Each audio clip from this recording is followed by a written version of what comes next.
So, when we last left the planet, Samsa 6, you all had been sent down to investigate the lack of communication from a terraforming station, which included Greta Base and the Heron Terraforming Colony. Upon arriving, it quickly became apparent that this was more than a simple communications problem. And so, you began to investigate Greta Base. Your objectives, just a reminder, that were given to you by the company were 1, to rendezvous with a particular Marine whom you've already since found dead. To evacuate or to reestablish the communications network, the satellite relay as well, and in worst case scenario, to evacuate the project lead here, Dr. Edom, and the android stationed here, Hinton, or at least its memory core. You found in Greta Base several dead colonists. Many of them were covered in these paper cuts. You all split up, working to reestablish the communication network and investigating the garage. When the communication network was reestablished and you turned it on, it played this high-pitched screeching sound that disoriented all of you, but some of you for longer. And those of you who failed that save have since become partially covered in those same paper cuts across your body. You all also found a Marine, well, actually 2 Marines in the garage. One who was relentlessly digging that you confronted and managed to drive off with a clever use of C4. And also one in an APC, an armored personnel carrier, covered in those same paper cuts and speaking about the hive and wanting to return. You all knocked him unconscious, took the live grenade from his hand, threw it out the garage door, and returned with this subdued Marine to the medical bay. While you were there, you began to discuss what to do. And while you were discussing, whatever was inside this Marine took that opportunity to emerge. You all unloaded several rounds into this thing, only for it to ting, ting, ting, ting, ting, ting, off the hardened carapace on the long legs of this arachnid-style creature. And when we left, you all went tearing through the hall, jumping into the APC, which was running, Holliway bleeding from a huge gash across his chest, and tore out of the garage door into the jungle and into the rain. And that is where we pick up.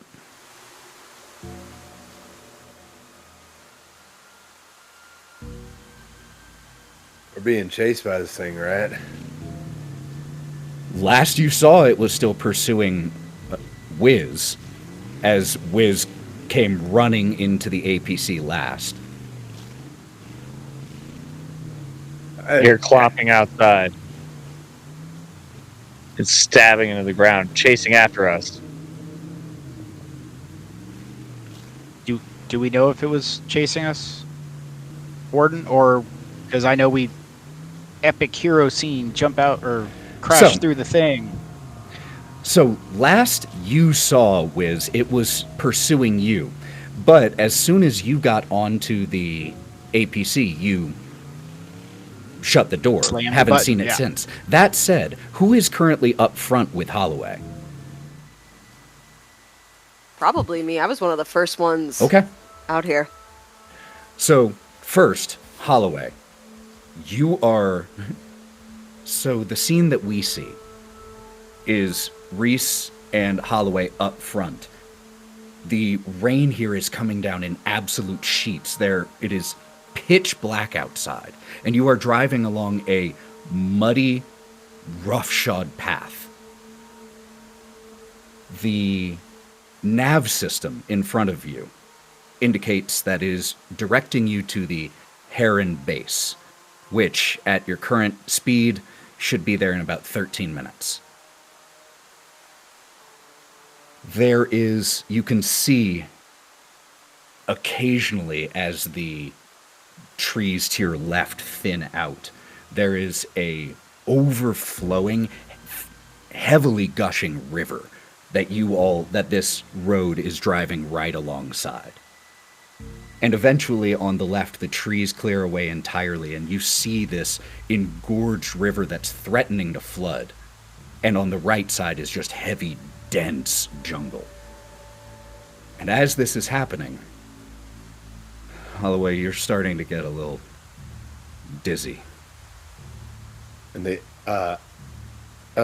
Reese, you're gonna notice that the vehicle is starting to slow down, and Holliway turns to you, and you can see his eyes are like losing focus, and he's and he passes out. Oh, fuck. Shit. And falls out of the driver's seat and hits the bottom of the car. Reese, make me a speed check. Oh, God.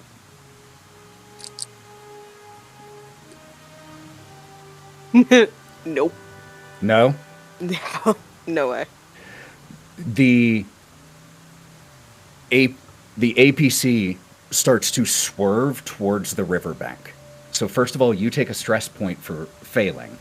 And as Holliway starts to pass out, you jump into the driver's seat and manage to slam the brakes before the APC goes entirely off the road, but the front driver's side tire hangs precariously over the riverbank, with the river just inches below it. Lovely. The rest of you feel this as the APC. There might be a problem. Anybody want to come help? And at this point, Reese is focusing on trying to drive and get us back up onto the road and not necessarily Holliway. That makes sense. We can't all survive if we all go over a cliff. Androids stick together. What do you need? I think he's dying. This is not a computer situation. Does anybody? I like rip my sleeve and I just like put it against his wound. Okay. Can I bandages? Yeah, can I start searching for a med kit somewhere in this APC? One. Oh, never mind. I'm just gonna fade back into the background. Reese literally just takes it and just like trying to drive and just holds that out to the tweaker. This is the one med kit that was on my person. Wiz shakingly grabs it. Is it Doc? Please, Doc. I know stims. I don't know med kits. He's bleeding. There's blood everywhere. Oh my God, there's blood everywhere. Doc. And he's just gonna be a little stuttering mess.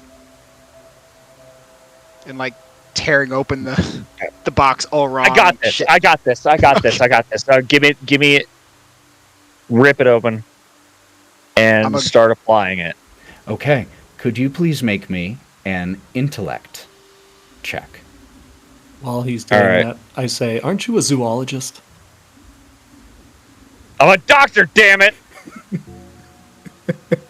And just a reminder, anytime I call for a stat roll, if there is a skill that you have that you think is relevant, let me know so that we can add that in. if we go to reconnect blood vessels and whatnot, Blood wires. veins, Blood do they wires. become like wires for a computer? God. I'm not going to dignify that with a response. Yes, I got a 4. A 4. Incredible. So, you quickly, like, rip his shirt open, see the extent of this wound across the chest, and it is bad. That's going to need more medical treatment later. You can't do anything right now for the long-term effects that may have on him, but you manage to wrap it and stop the bleeding. Can I just blast my foam gun into it? Yes, absolutely. Sealing that up. Incredible. I will give you advantage on one roll of your choice for that. All right, I'm going to roll a d20. Wait, what are you rolling a d20 for? Blasting the foam gun in. I'm my locked in. You don't have to roll a d20 for that.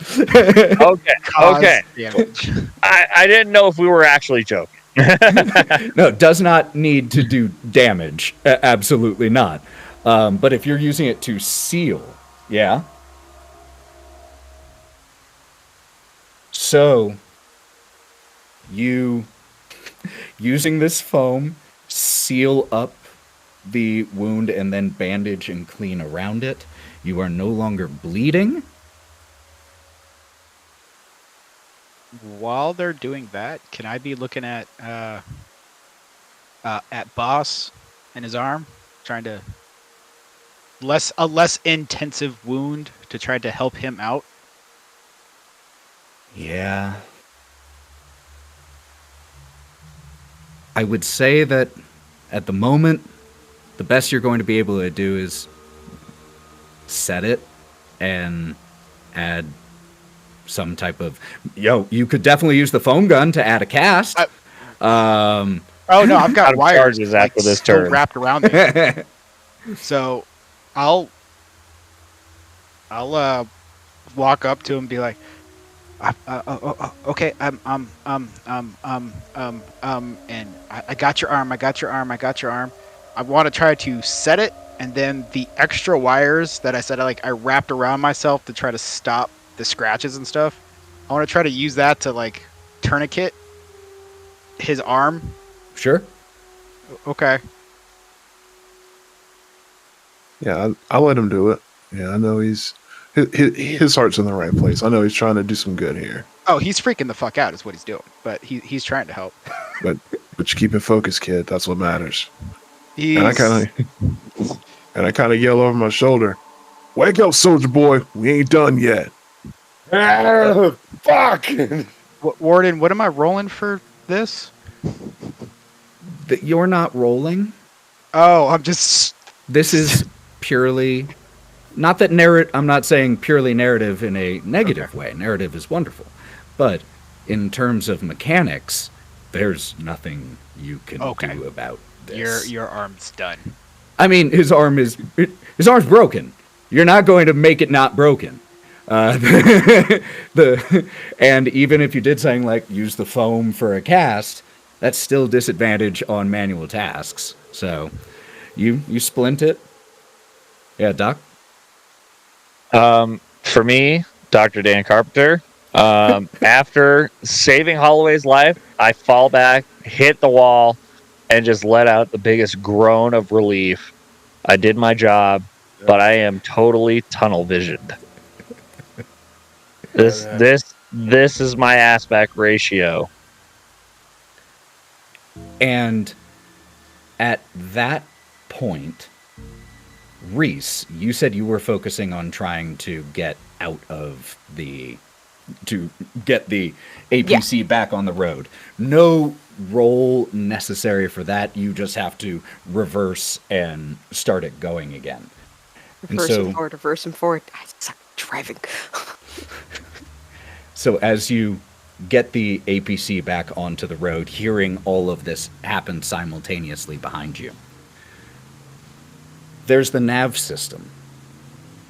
But as an additional feature of the nav system, there is a general, not as accurate as some that you've seen, motion tracker. And as you get back on the road, you notice to the right of the vehicle, in the jungle, boom, boom, boom, boom, these 4 blips that at first get left behind as the APC zooms off. But then they start to catch up. If you all are done bleeding, we might have a problem. Oh, wait. What? How many contacts? 4. Oh, fuck. Armaments on this thing. None. It's an APC. God forbid this would be a tank. Okay. Is there, is this a military vehicle? Yes. So, reason to believe there might be a hatch above? Sure, absolutely. Now there is. Yeah, and so, like, he cinches up, like, tighter, and, like, he arm bumps the mechanic as he's going by. He's like, fucking. I go through the little top hatch and what I would assume this personnel carrier is, and I'm gonna look with my SMG around. And what do I see outside the top of this car or a vehicle? It is so hard to see anything. As you open this hatch, it is pouring rain and you are driving about 40 miles an hour. The wind and rain whipping right into your eyes, and it's pitch black outside, aside from the headlights of the APC streaking forward into the dark and the rain. But as you are out there and you raise your flashlight, you're casting this beam across onto the thick jungle trees, you aren't able to see anything concrete aside from occasionally limbs of trees moving and crashing in ways certainly not just caused by the rain. All right, I'm gonna go back into the vehicle. I got nothing, guys. I don't. Holliway ducks back down. Reese, you see on the tracker as one of the blips quickly takes a diagonal path straight towards the APC. Did you close the damn hatch? Of course, I'm not an idiot. There is a huge impact as one of these things slams into the wall. I have to roll something. Oh. Okay. As you're asking this question, an impact from the right of the APC causes it to shake, its wheels lifting off the ground. There are sparks as lights go out, and pieces of vital electronics have gotten knocked loose from the sheer impact force of this. The vehicle is still functional, but it took heavy damage. Back to the hatch. I'm now shooting at anything that moves. Okay. You can go ahead. What is everyone else doing in this exact moment? Wiz is just freaking. He's just catatonic, smoking a cigarette. There's nothing he could do with this situation. Okay. I am totally withdrawn. Literally, this is my tunnel vision right here. Got it. So we got 2 people who are just shutting down. Charles is trying to look out the window, see what's going on. Again, a little curious. Okay. There's at the door that was raised up, used as a ramp. There's a just eye size slot that you can look through, and you see several shapes, and therefore so do you, Holliway, running along the exterior line of the jungle. The one that slammed into the APC is almost crab-like in its body composition and has this glossy, gleaming carapace. But the others that you see are differently shaped. One of them still has the central torso of a human and just has the legs that are coming out of the top of it and 3 coming out of the bottom. So it has 5 legs and 2 arms that are stretching as it is running and keeping up with the APC.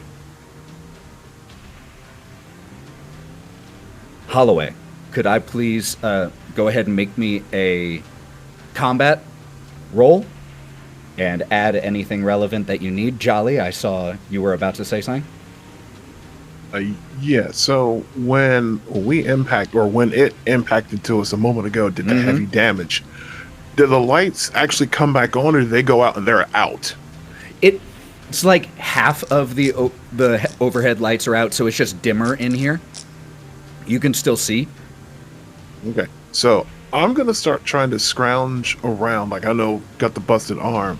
I'm just scrounging around this AP to look for anything that might be useful. I don't know, something that we could rig up, one-use bomb or some sort of supplies. We might be able to MacGyver some bullshit together and, help us out. Okay, so you start scrambling, looking for anything that you might be able to jury-rig and just throw together. Anyone else doing anything? So for the combat side of things, because I have to roll fear to do anything Well, combat, you haven't done anything aggressive yet. I use that as the urge to engage with the enemy. Okay. Aspect in this. Cool. But as soon as I see my boss start doing something mechanical and make a explodey device, that's gonna grab my focus, and I want to try to help him with that since I've made one before. Also, if a flamethrower could be made, that'd be great. I mean, you don't have the pieces for a flamethrower just lying around? What's wrong with you? Weirdly, no. I mean, it is raining outside, though, so how good would it be? Gasoline can with that foam blaster. But, Doc Carpenter? Ooh. I see Freeman, and I lock on. And I see what he's doing and follow. So I am there. I see what he's big picture doing, and I start grabbing stuff to hand to him. Okay. I love it. Absolutely love it. What was that combat roll from? Oh, I made it. Okay. So you can roll me 2d10 damage with the knowledge that they have 30 armor points. Yeah.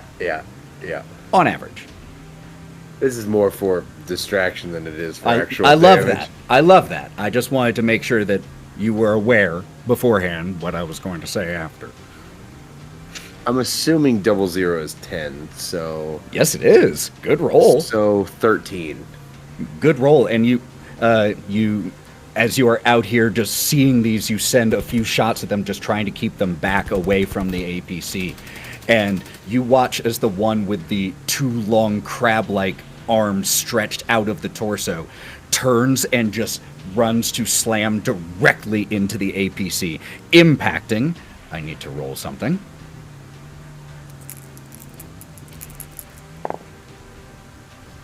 If any of you smart guys have an idea, now would be the time.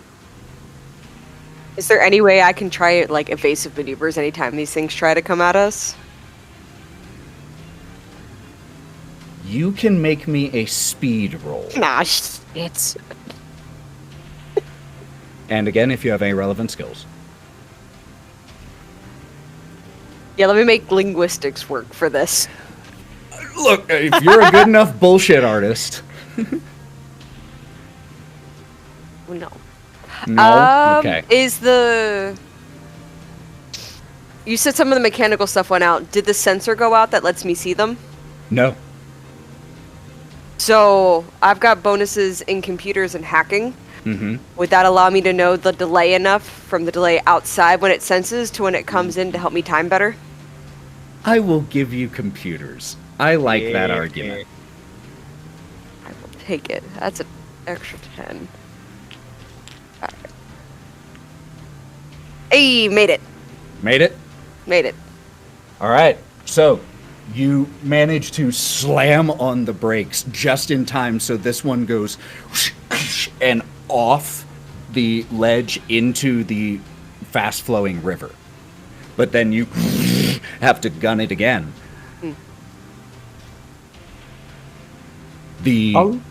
Holloway, I have a frag grenade. Do you think that would help? Yeah. Nope. They'll run past it before it ever would do anything good for them unless I get them on top of me and detonate it myself. As you It say might be that, What? as you say that, there were more than one, and they now get theirs. Yeah. 17 will definitely be lower than its combat score. Rude. You were able to avoid the first attack, Reese. This second one, you just have to, you can't stop in time. You watch the angle as it is running across the nav system, and you know it's going to happen. Do you shout anything in that exact moment? Shout no, because Reese doesn't shout, but just, you might want to hold on, whoever hears me.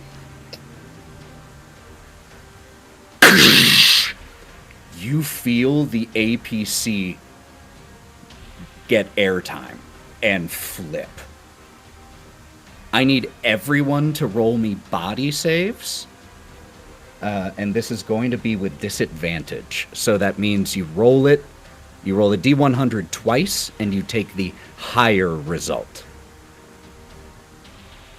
I don't know if it could get higher than what I rolled the first time. Well, then, you're fine.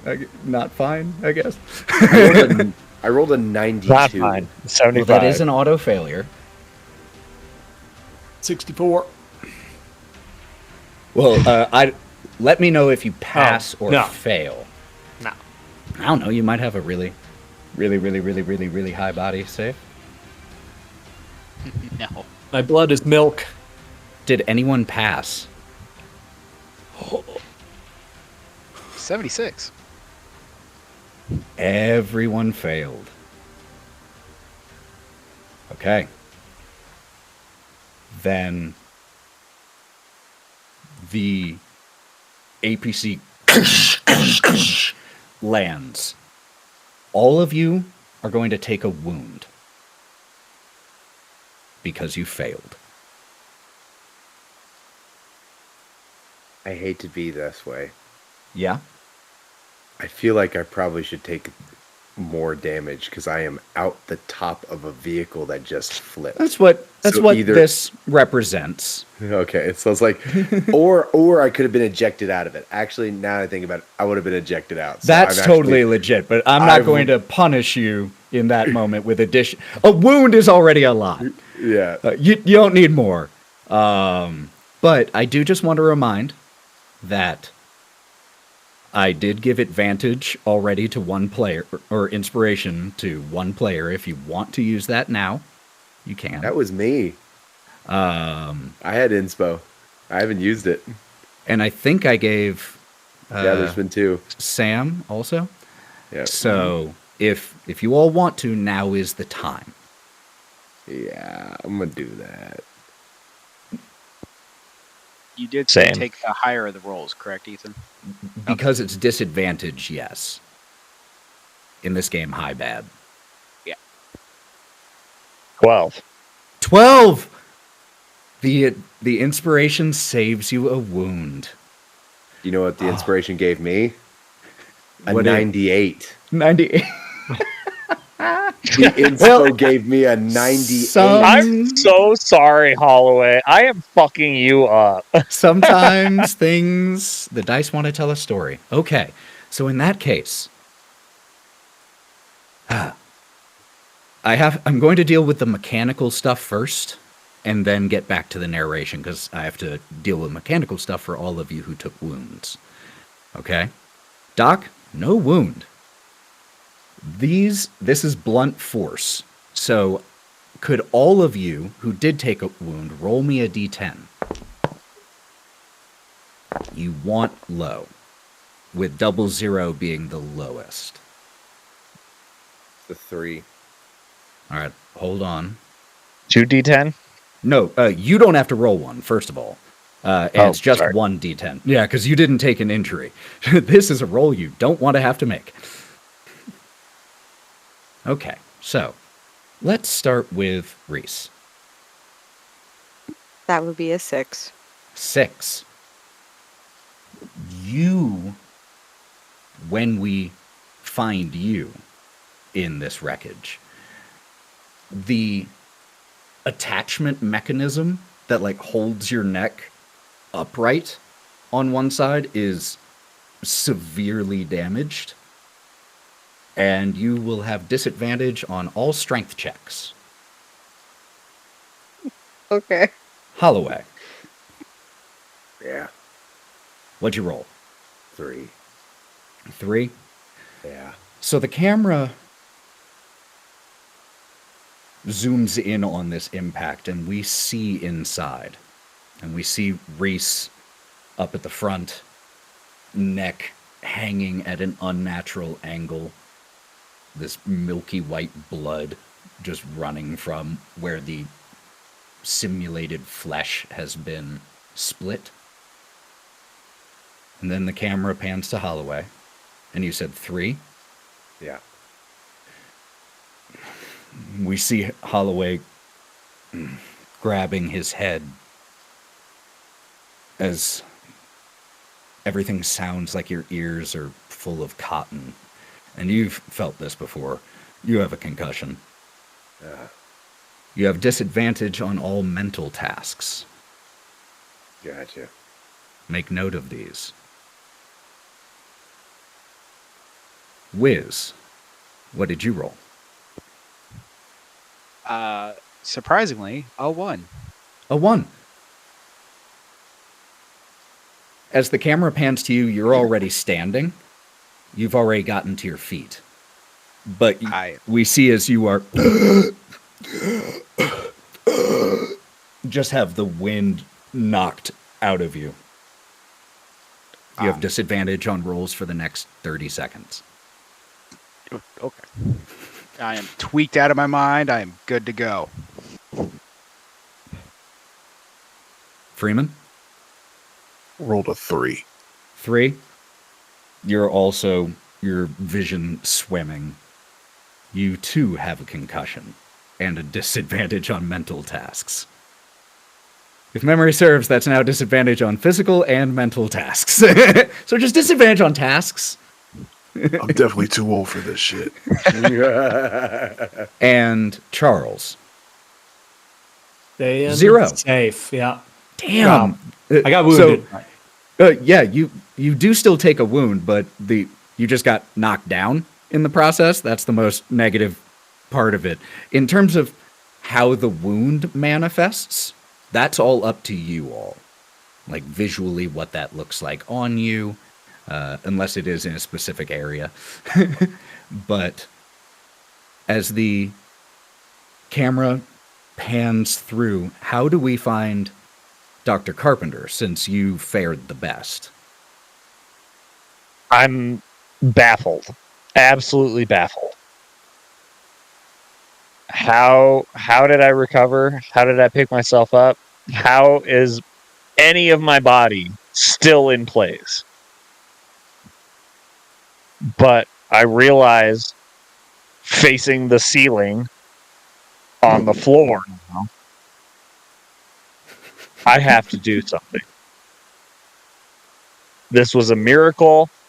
God gave me a gift somehow. and I'm going to just look up, look around, look at everybody, and jump to action. The closest person to me is who?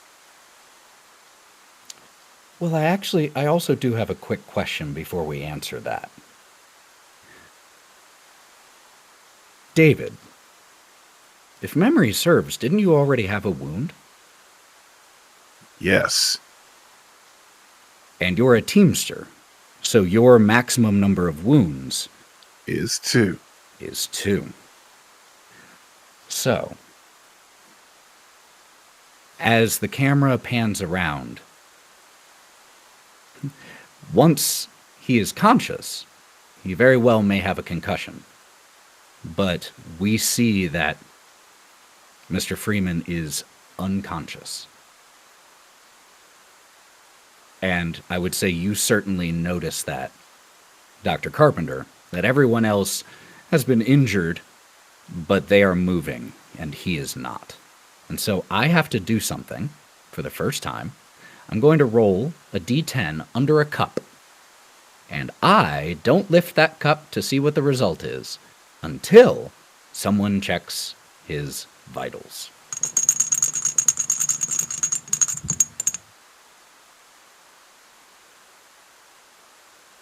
Holloway? I would like to point out Holliway is not in the vehicle.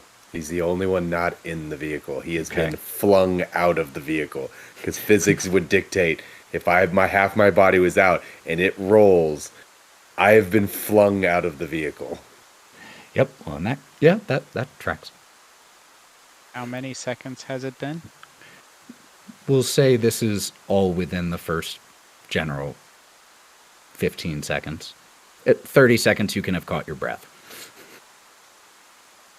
Okay, cool. Because now I can roll things. Doc, you're just gonna see Wiz like just pop up to. Oh shit! Oh shit! Oh! Freeman! And he's just gonna pull out a stim pack and he's about to just stab it into Freeman. And I grab your shoulder and you read my mind.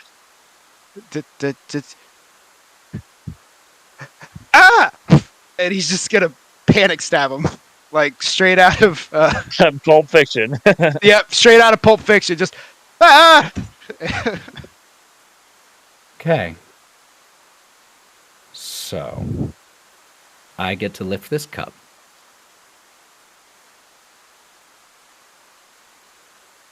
And that is, on the die, a 5. What does that mean? You stab this stim back into David Freeman. And David, you feel the faintest breath of life left in you. But you know that it won't last. In this final moment that the stim pack has granted you, what do we see? What do we hear?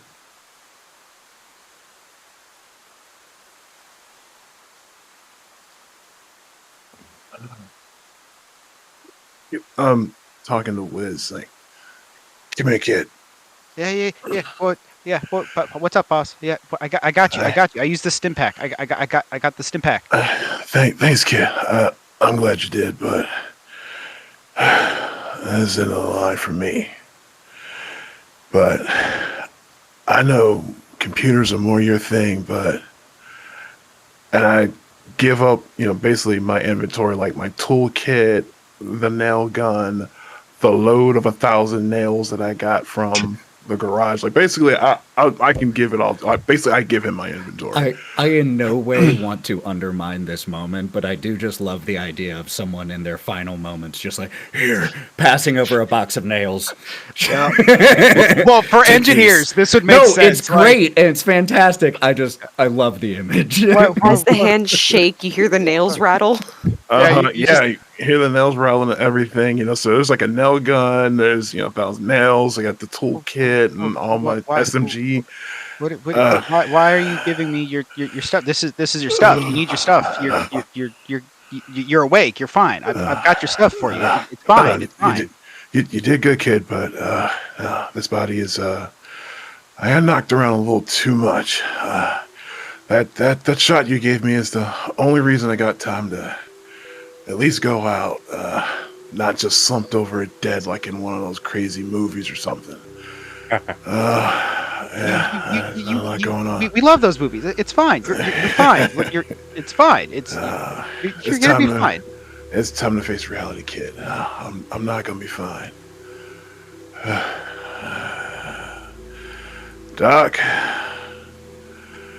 I understand why you decided you want to help those folks out, but you need to learn the consequences. The actions have consequences. Just remember that, Doc. You said it after I said it to myself. I'm sorry, Freeman. I failed us all. Don't worry about it. Don't be sorry. Just be better next time, man. Be careful. You still got a couple of people here that could use your help. There may not be a next time, but there's this time. Just use that time wisely, Doc. So, androids, I honestly didn't know a whole lot about you or know you that well, but just do what you can to help these people out. And then I just yell out, "Soldier boy, where are you? I don't know where you are. It's on you to take care of these kids now." In the mud. And then I stopped talking, stopped talking to them, and I kind of just like zone out basically and reach into my shirt pocket. I pull out this like busted pack of cigarettes, even though the original wrapper is still on them. And I look at them, I blink once, blink twice, and I'm looking at them, and then I blink one last time, and then the pack is brand new. Camera pans out, and I'm at a celebration. It's a couple years in the past. Wife is taking the photo. She's got the camera. Oldest daughter just gave me this pack, and she's just like, "You spent years trying to quit. You finally managed to quit. So here's a reminder of it." And my youngest daughter, she's like hugging on me and everything. And then, we have a celebration to recognize that I finally quit smoking after years of trying. And so we're cake, ice cream, fun, dinner, everything like that. And I just, put it, the original party, I put it back in my pocket. We take like a family selfie and everything together. And on the camera flashes, I'm looking back at the cigarettes and they're damaged all over again. And I open the pack, and look in the box, and it's not a full pack. It's a lighter, some pebbles that my little daughter probably picked up and just threw them in there. A lighter, one cigarette, and I pull it out, and there's a photo. It's the family selfie from my flashback. I flip it over. Wife wrote on the back and said, "If you ever decide you're going to smoke that cigarette, good reason, bad reason, otherwise, just know we're always there with you." And when I read that, everything else just starts flipping through my mind about all the fun we had together, pictures and everything like that. And the rain is very fitting. And through my flashbacks, I have, got the fun, we have the cake, the ice cream, playing around, regular life, and then one moment it ends, and I'm standing over 3 graves.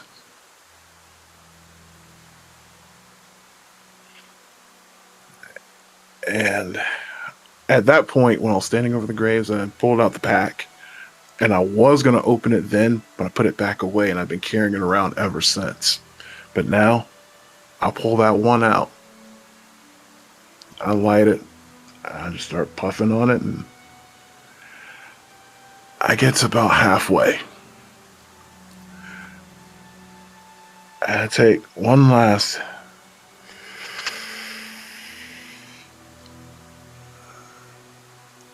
And the arm just drops. Photos in one hand, cigs in the other. Photo just falls on my chest, and I get one last exhale.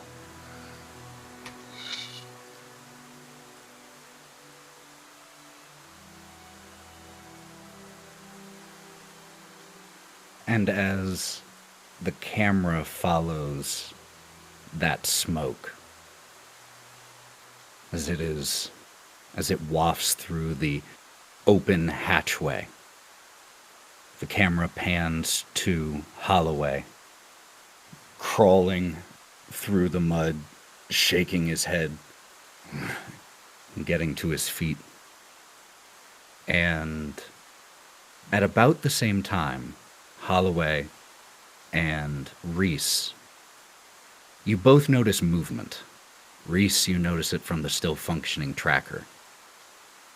And Holliway, you notice it in front of you. As large shapes begin to push their way in no hurry through the tree line and towards the APC.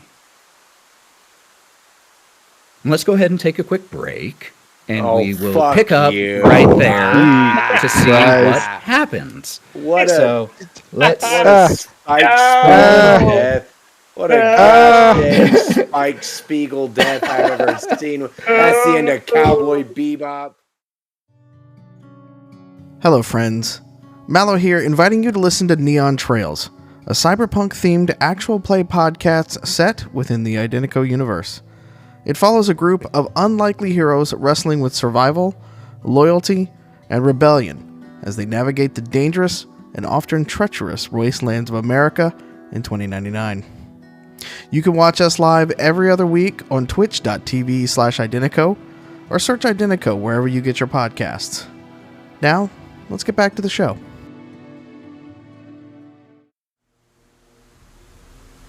everyone who failed that body check, in addition to the friggin' wound, be sure to give yourself a stress point. Oh, Jesus. Oh, that's right. Thank you. And just like that, an hour in, I've gained 2 stress when I only gained 2 in 2 And sessions. The doc is the least stressed of anyone from that. But I feel like Sam Neill in Event Horizon. oh my God, that movie.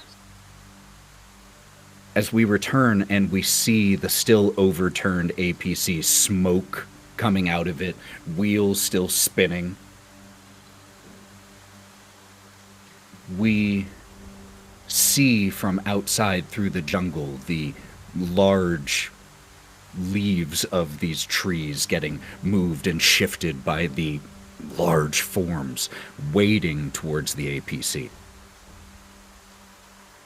And from inside, the first thing I need is everyone who saw David Freeman die, I need a panic check from you all. And just a reminder, that is a D20 versus your current stress level. If you roll equal to or under your stress, that means you panic. And, we'll get to if the Marine panics, He's not going to get to. Since we're all in the APC and near the androids, do we? That is, I believe it's disadvantage on fear. Fear. It's just This is panic, not fear. Luckily. That would be really brutal. All right. I see Dr. Carpenter failed. Charles failed. Really? I didn't realize we could die. I didn't realize this was so real. You said over You're so or under? new. You're Under. such a young android, baby. You want Under to is roll fail under. here. No. Ah. On this one roll, Yeah. you want to roll over. I'm gonna use my Teamster ability to roll with advantage once on a panic check. Yes. Yes. I rolled 2 twice, so. Okay. So that is a fail also from Wiz. Yep. What about Reese? Reese, you pass. All right. So I'm going to start with Wiz because you already said what you got. You got a 2 on your panic, which is nervous. You add 1 more stress. That's all. Just an additional stress. Charles, what did you roll? 3. 3. Again, the lower... While lower does mean you fail, it's also better to fail and roll low than fail and roll high. That's how it works. So 3, oh god, you also get 1 stress. And I would love for you, Charles, to tell me how this manifests, given that however it manifests is enough to make all of your crewmates around you take an additional 2 stress points. I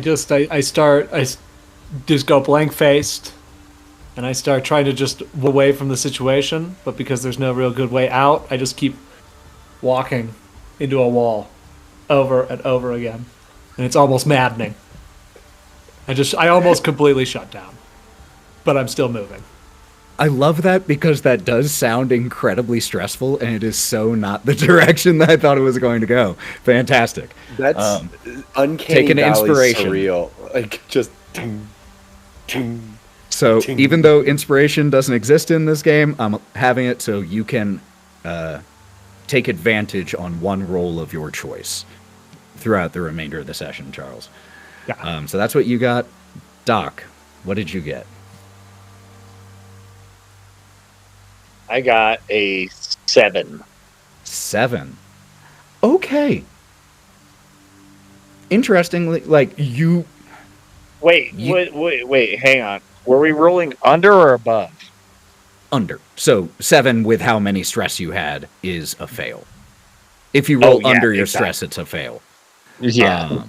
But, interestingly, I'll just let you know, the result you get will only really matter if you all try to rest at any point. You have bad nightmares now. Well, True to life. in the face of Freeman's death, I take his last words into account. And I feel it, and I internalize it, and it erupts. Fuck. I don't know what to do with myself or my body or anything. I just erupt.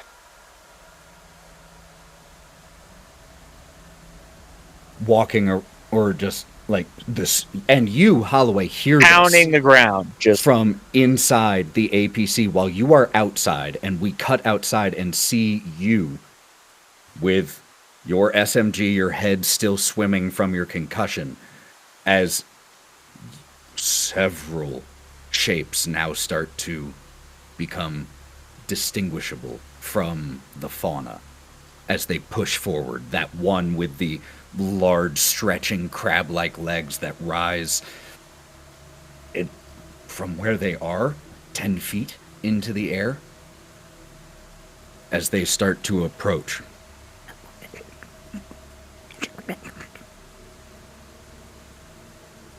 And they're approaching the vehicle, right? How far was I flung away from the vehicle? Only about 15 feet. From Holloway's perspective, all he knows is that everybody inside the car, because I'm hearing fuck you being yelled. I assume I heard that, right? You said I heard that? Mm-hmm. I assume they're alive. But all these creatures are advancing on them. So I do the only thing that I think, because I take inventory of like everything that we had, everything in my brain. I'm doing this fast. I'm doing this military combat fast. And it's like, I only have one recourse left to me. And you're going to hear the loudest and he's going to put a single round like volley of shots into each body that he can see to get their attention on him. And he is screaming and cackling like a madman. Come at me, you long-legged motherfuckers! We see this outside and we cut into the front section of the APC, where, Reese, I assume you've been watching this unfold on the tracker right there.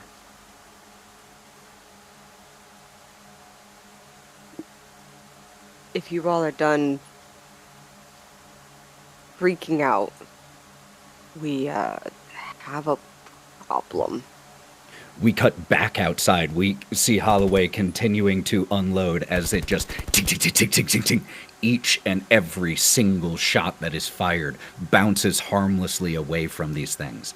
And they start to... When you shoot at them at first, they hunker into themselves. And then after you've fired a few times, you essentially watch as they realize what you are compared to them. And they again start to move forward and then start to lurch towards you. And it is as they start to lurch towards Holliway, Holliway still firing off desperate shots, that we hear the sound of engines revving.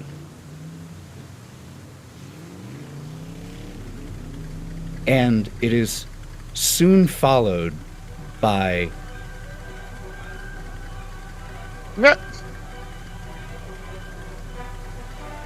this blasting music that sounds like it is being blasted over a cheap speaker system.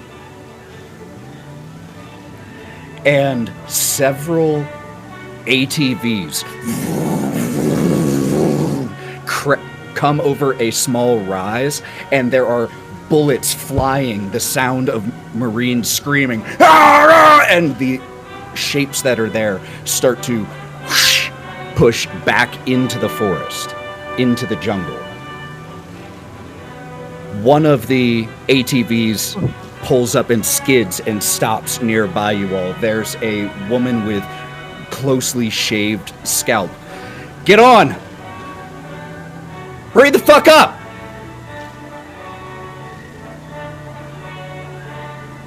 Holloway is just like,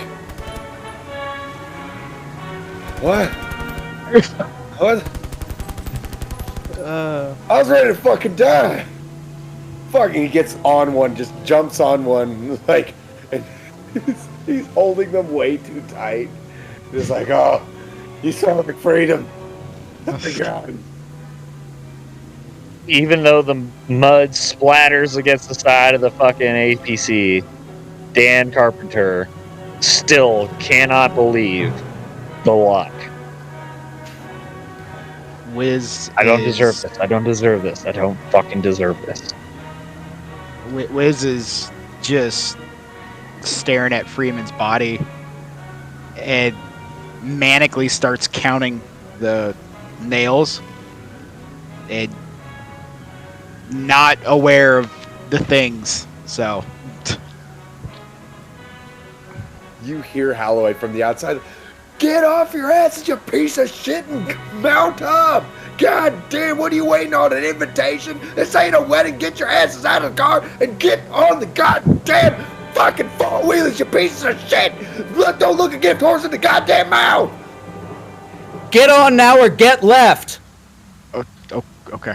Reese is gonna just grab Tweaker, start dragging him out, SMG in one hand, look back at Freeman's body, and just shoot once. To make sure he's actually dead. And just, without looking back, head to the ATVs. Cold-blooded. As you drag Wiz away, Cold-blooded. he's just gonna reach out one final time for Freeman and grab your headlamp that you had, and then just like like just as you drag the fucking tweaker out, he's just like, ah, ah, ah. A gunshot snaps Carpenter out. Like, oh fuck! Like, I see the impact. I know Freeman's dead. The words have impacted me, but it's not the situation. I snap back to reality. Oh, there goes gravity. Oh, you beat me to it. We all heard it. 2 seconds, yeah. We all heard it in our heads. And I follow suit, scrambling on all fours, just clamoring for the light outside. Charles is just walking against the wall again, and then kind of realizing this as everyone's leaving, and he starts to go, and then he's like, "Why didn't anybody try to grab me? I think they were going to try to lead me." And then he follows suit and jumps on the last ATV. And as the last of you gets onto the ATV, some of you are having to sit rather precariously as they're a little overloaded, going through the mud and leaving the still smoking APC and David Freeman on the road behind. You can see as you're on here that Ride of the Valkyries is playing on a friggin' boombox that has been strapped to the back of one of these ATVs, that as one of you was about to move it to have a place to sit, one of the Marines, And as the ATVs crest a small rise, you get a full view of Heron Base. It's built right along the river, and it's clear why. There has been an enormous dam erected here. It's the most dominating feature of the entire thing. Yet with how heavy the rain is, how overflowing the river is, you can tell that it is doing everything it can to hold this river back at this point. The majority of the base is on one side of the river. There is also the dam, and then on the opposite side, you can see that there is a large satellite. So, seems to be the tower on the opposite side of the dam would be the orbital relay for Heron Base. The ATVs, however, are heading towards the main bulk of the base, which is on the right side of the river. And they take you around behind the base and growl their way into these large bay doors that open as they start to approach. Once you all are inside, the engines are turned off, all of you still dripping with rain and sweat. You find yourself in a hangar, surrounded by several haggard, well, not surrounded, but which is also populated by several haggard-looking individuals. There are sandbag barricades that have been set up all around the hangar, clearly set up by Marines establishing firing positions.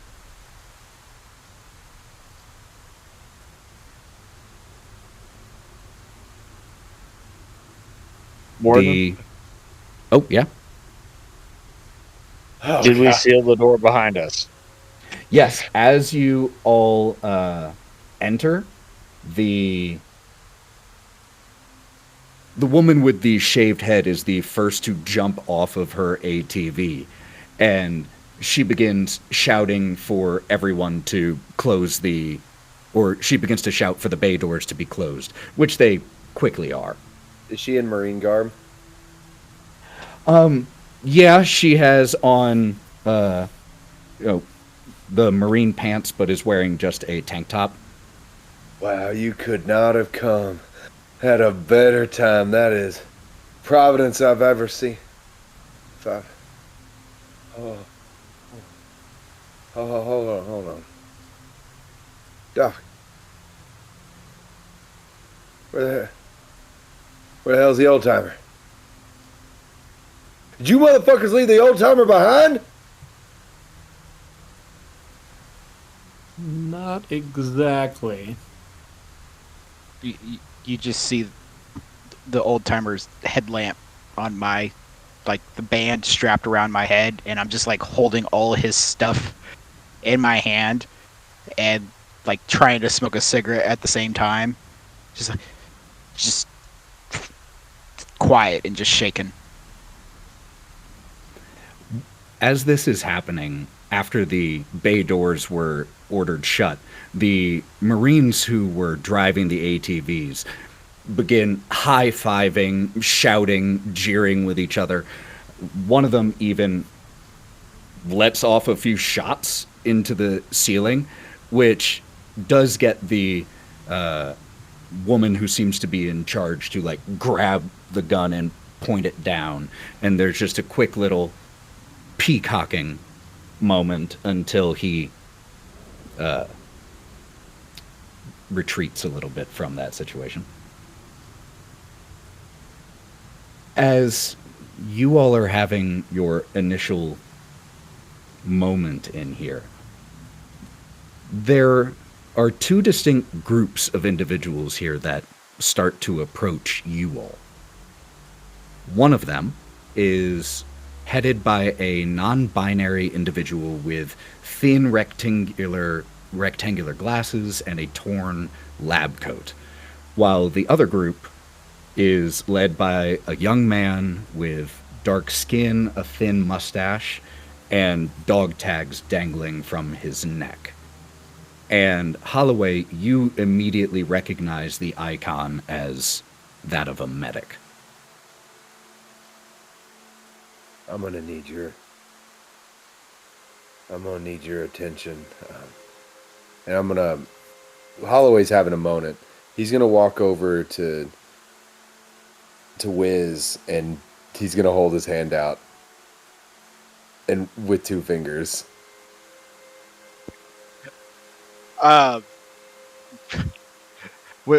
Wiz sees it and realizes what you're asking for, and he's just like, wait, hang on, and he just starts going through the nails and just hands you a nail.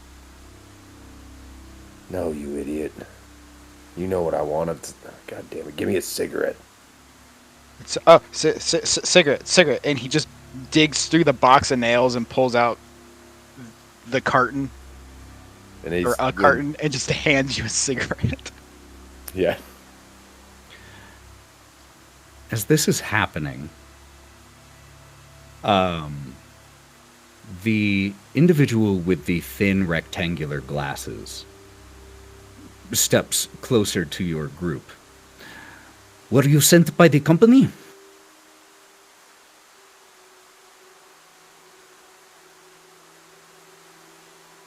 Aye. That is good. That means the company understands the value of my research. Your first goal should be to recover my research from the lab so that we can try to find an exploitable... And as they continue speaking, the Marine who seemed to be in charge turns around from what the interaction she was having. That's bullshit! Siege Squad has been gone for hours. We need to send backup now. We need to get in there, blast the fuck out of whatever hit Siege Squad, and get the reactor ready for the flood. If we don't, none of the rest of this matters. We're all fucked if that reactor goes down. You've seen what those things did to us when there were more of us and the power was on. You really want to be here when it goes dark?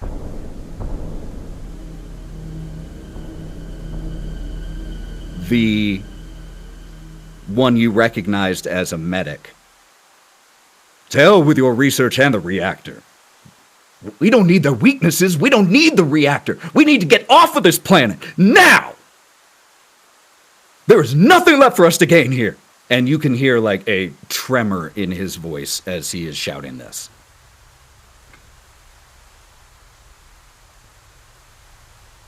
Dr. Carpenter, is looking at a puddle that isn't being rained on. We're in a hangar and just wondering why,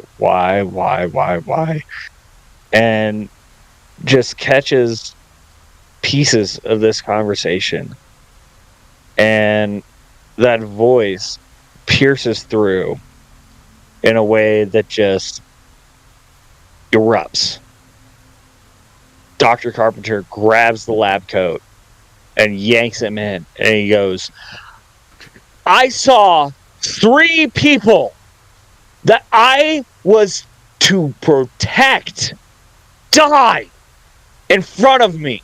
And you're worried about your fucking research? You're worried about your fucking research? Fuck your research.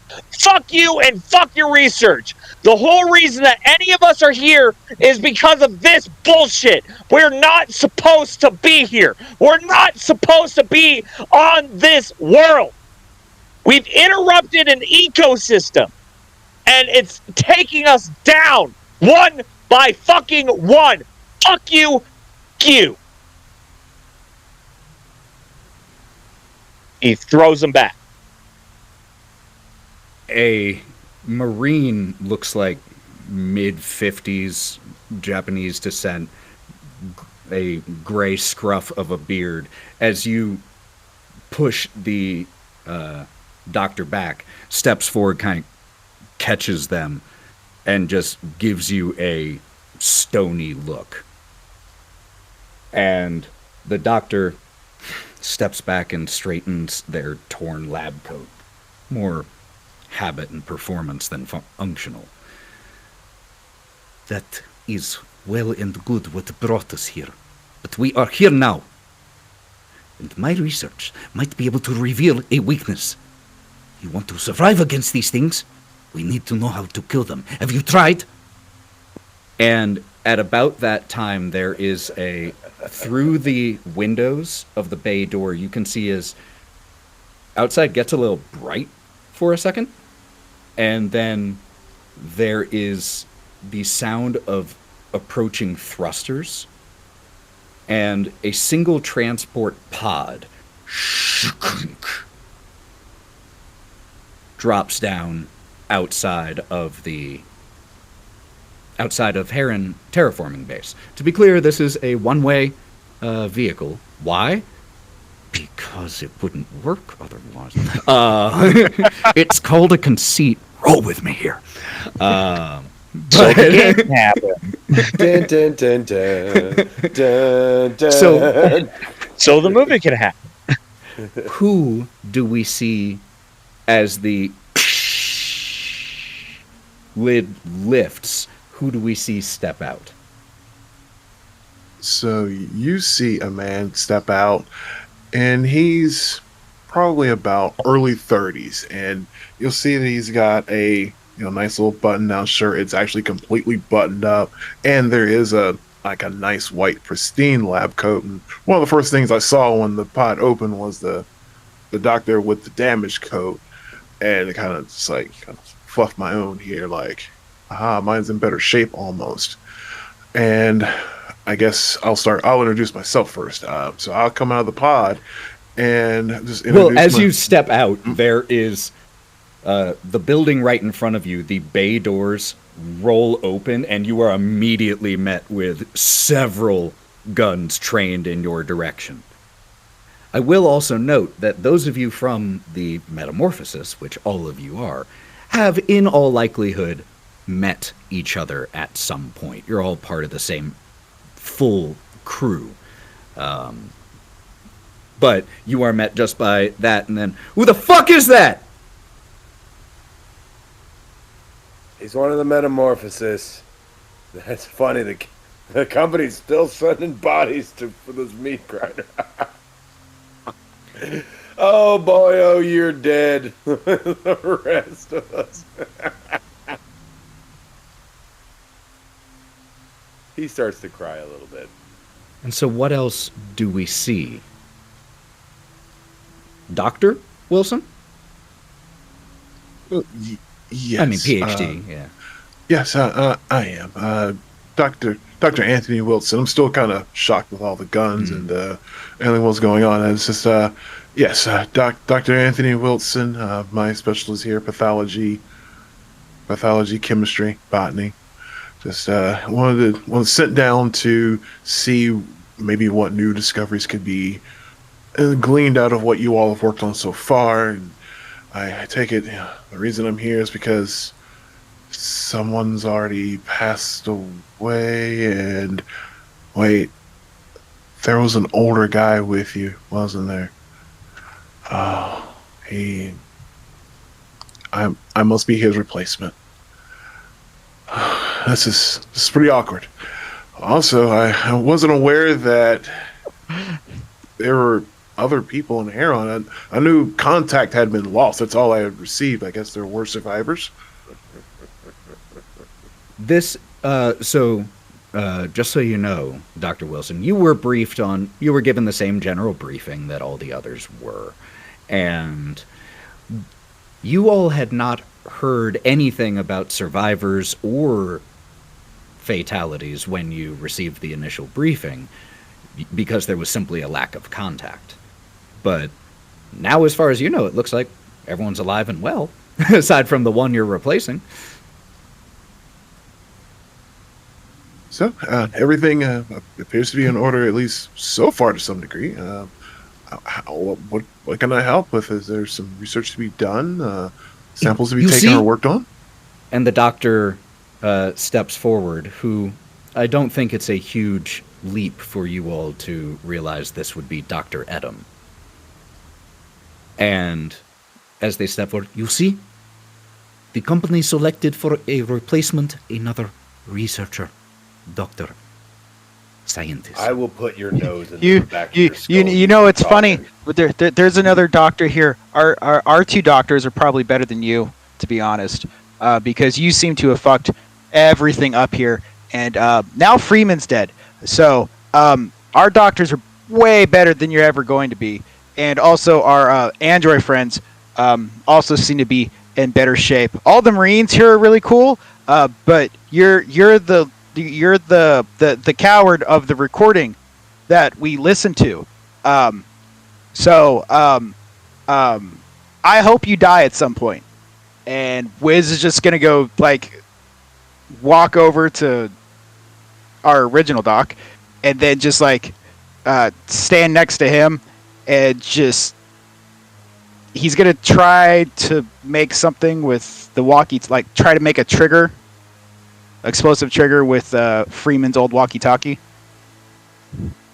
The one half. Carpenter reaches out with Wiz's arm and grabs him and squeezes like a knowing, thank you.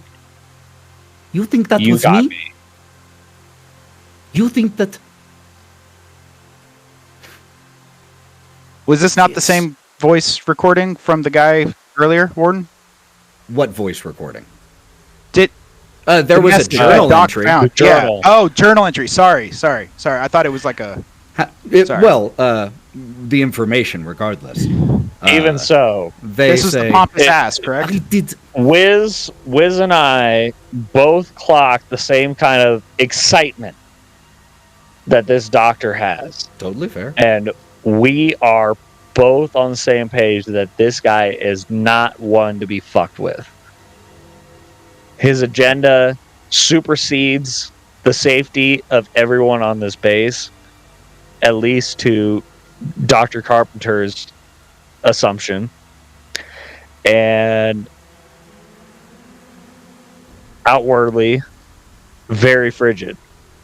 And now we have a new scientist. Dr. Carpenter. Withholding, but sends a very, very piercing, glaring look towards this new scientist. It's a look of, are you friend or foe? Are you here for research, or are you here to save?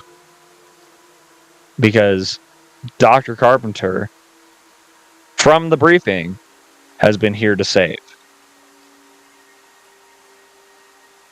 So after grabbing Wiz's arm, he puts his hands down, folds them, and then just hopes that his nonverbal posture sends the correct message. And as you're doing this, Dr. Edom continues. Imbeciles. Why do you think that I would... I am a researcher. And prior to everything here going to hell, we were studying the DNA structure of these creatures. It is possible that we would be able to find some weakness, some way of destroying them, harming them, doing something. Dr. Edom, what exactly are these creatures? I'm curious. I have been this whole time. As you ask this question, the Marine pipes up one more time. Does any of that fucking matter if the reactor goes down? We are pissing away time here. Siege Squad could be dying out there right now, and we have the ability to send reinforcements now. We have more people. Let's get in there, save their asses, make sure the reactor doesn't go down, and then we can figure out whatever the fuck we're gonna do next.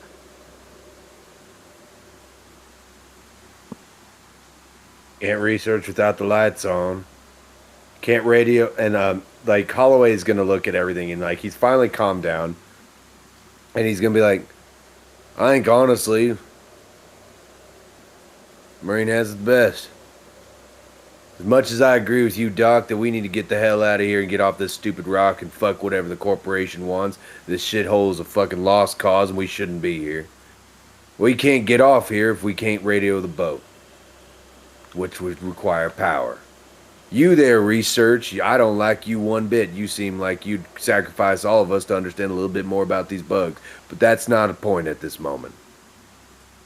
We can't do any of it without power. If we lose power, all of our hopes and dreams go with it. And if we can save C Squad or whatever the hell you just said in the process, by all means. But it seems like all of that starts with power. Anybody disagree? The medic raises his hand.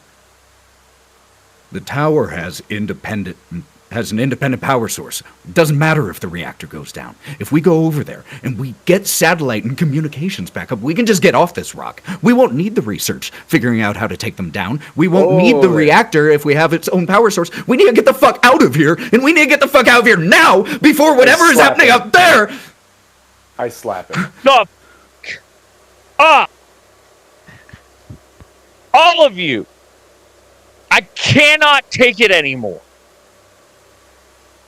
Guns in my face, and I am the only one intact out of this whole thing. I'm selected in some kind of way. I know that we need to get out of here, and I know that there's no reasoning with this entity, these forces, nothing that any of you have to rationalize or anything that any of you have to say matters anymore. I'm not hearing whispers. I'm not cut up with paper cuts. I know better than this thing. And this thing is a fucking beast. It is a creature. It can be defeated, but we are in its fucking territory. No matter how many goddamn constructs, no matter how many buildings we build on its land, we are in absolute underwater territory here. So, with that in mind, can we please calm down? Quiet down. get this ringing out of my ears. There's been explosions for hours in my head. And I need to take a break, step outside, splash some water on my face, catch some resolve. Doc, you do seem to have a level head, though you are kind of freaking out too, so just throwing that out there. To his point, and I've slapped him to where he's no longer freaking out too. What's to say that what happened when we turned on the comms isn't going to happen when we turn on the tower? Exactly. I don't know. We all need a fucking breather. We'll figure something out. I mean, maybe we have a way to. Maybe we can bypass it. Wait. What happened when you turn on the comms? We got space herpes. And then eventually we're probably going to turn in one of those damn things. So we're on a timer. And I'd like to move faster. There's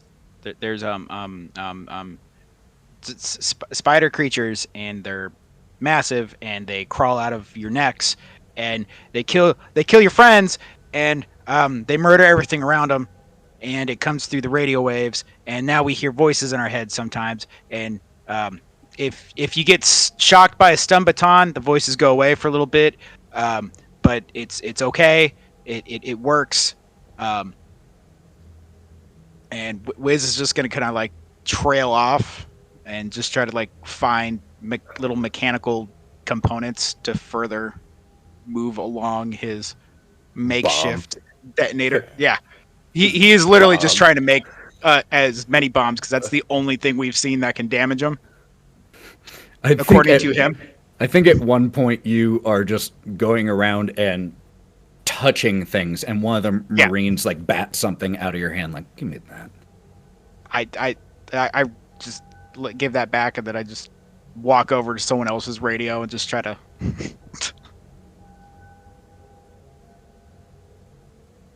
So I kind of address the doctor that's obsessed with the research. Look, doctor, I understand the importance of research is an important part of my way of career too, but you have to understand, research is not worth everyone's lives here. What good is it if you die trying to get it? What good is it if you become the research? You don't understand. I need the research.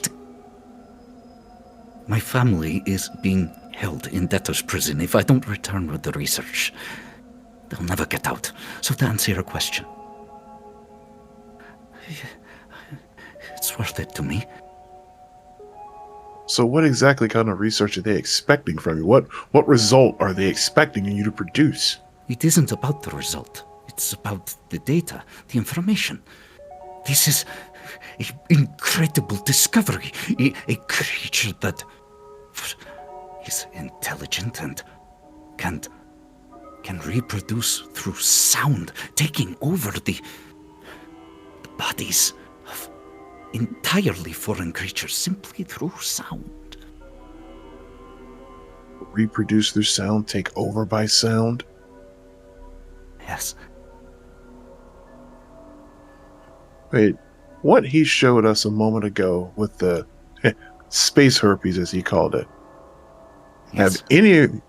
Are you or any of your people suffering the same condition as they are? Straightens up. Not anymore.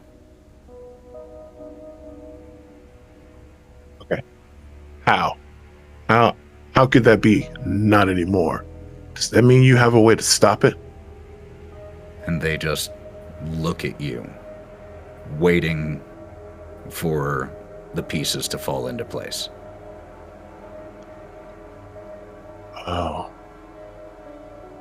That's what you do. All right. There is no known cure. Have you Have you seen it progress to full final results? What happens at the end? We have. It is a fascinating process.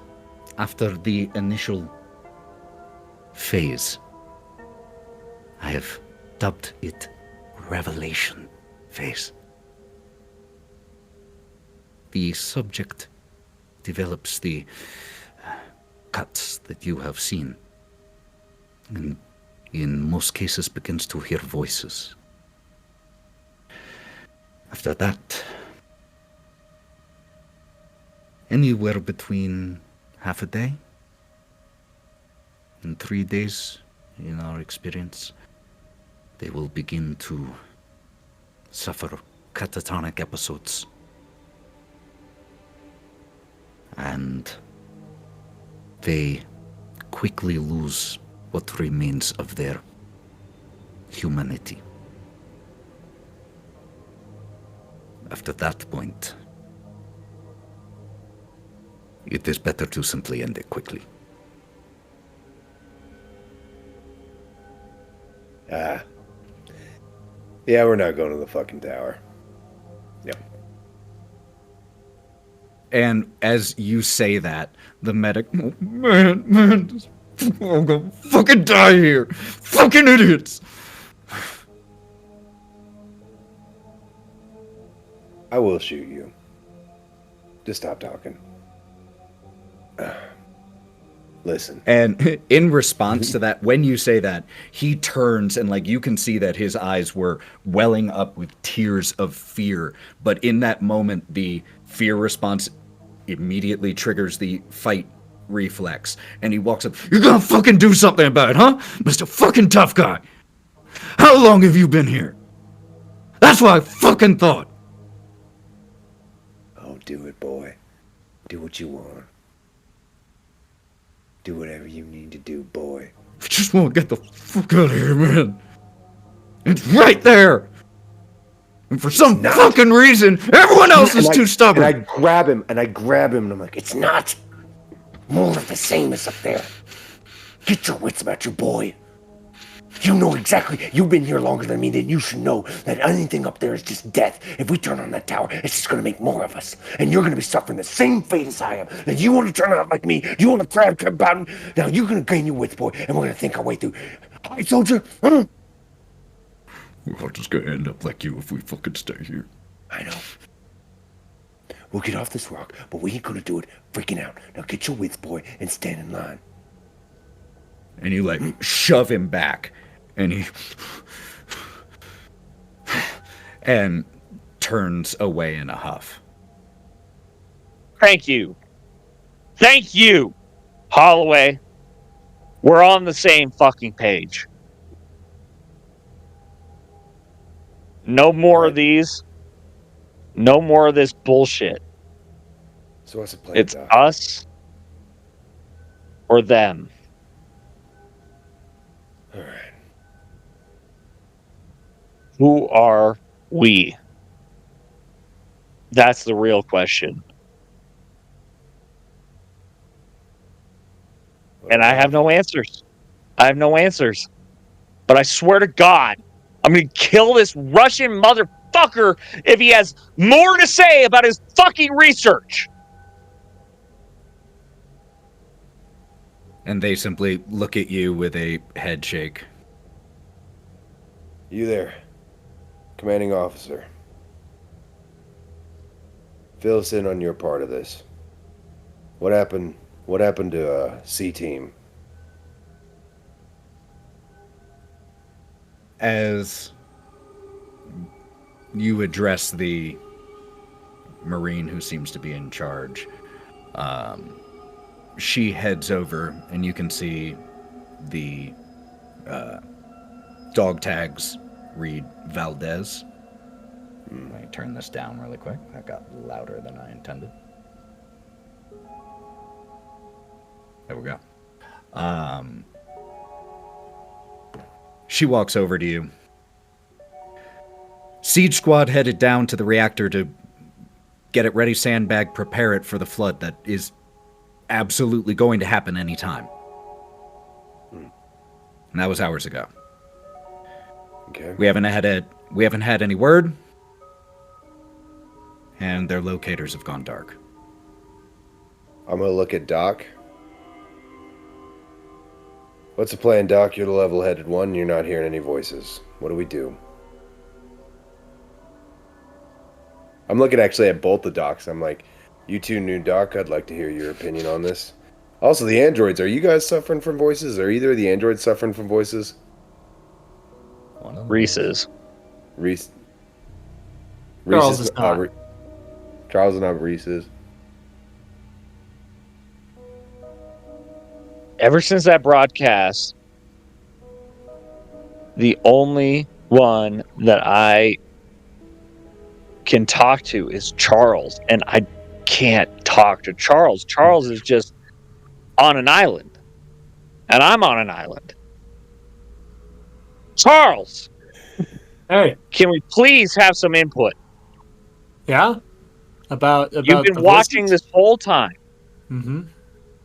Please tell us what you think. What's going on in your head? What's going on? I don't know. I'm curious about these creatures. I feel like there's information about them that we're just not being fed yet. Curiosity is awesome, but what have you ascertained from that curiosity? From what you've observed? Please express yourself. Well,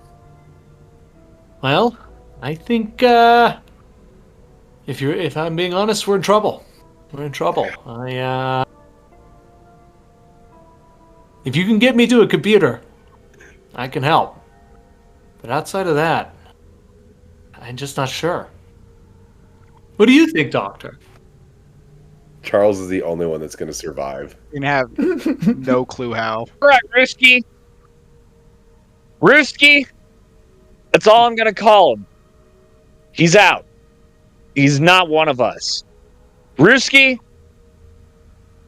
take Charles to a computer. Now. Who's Ruski?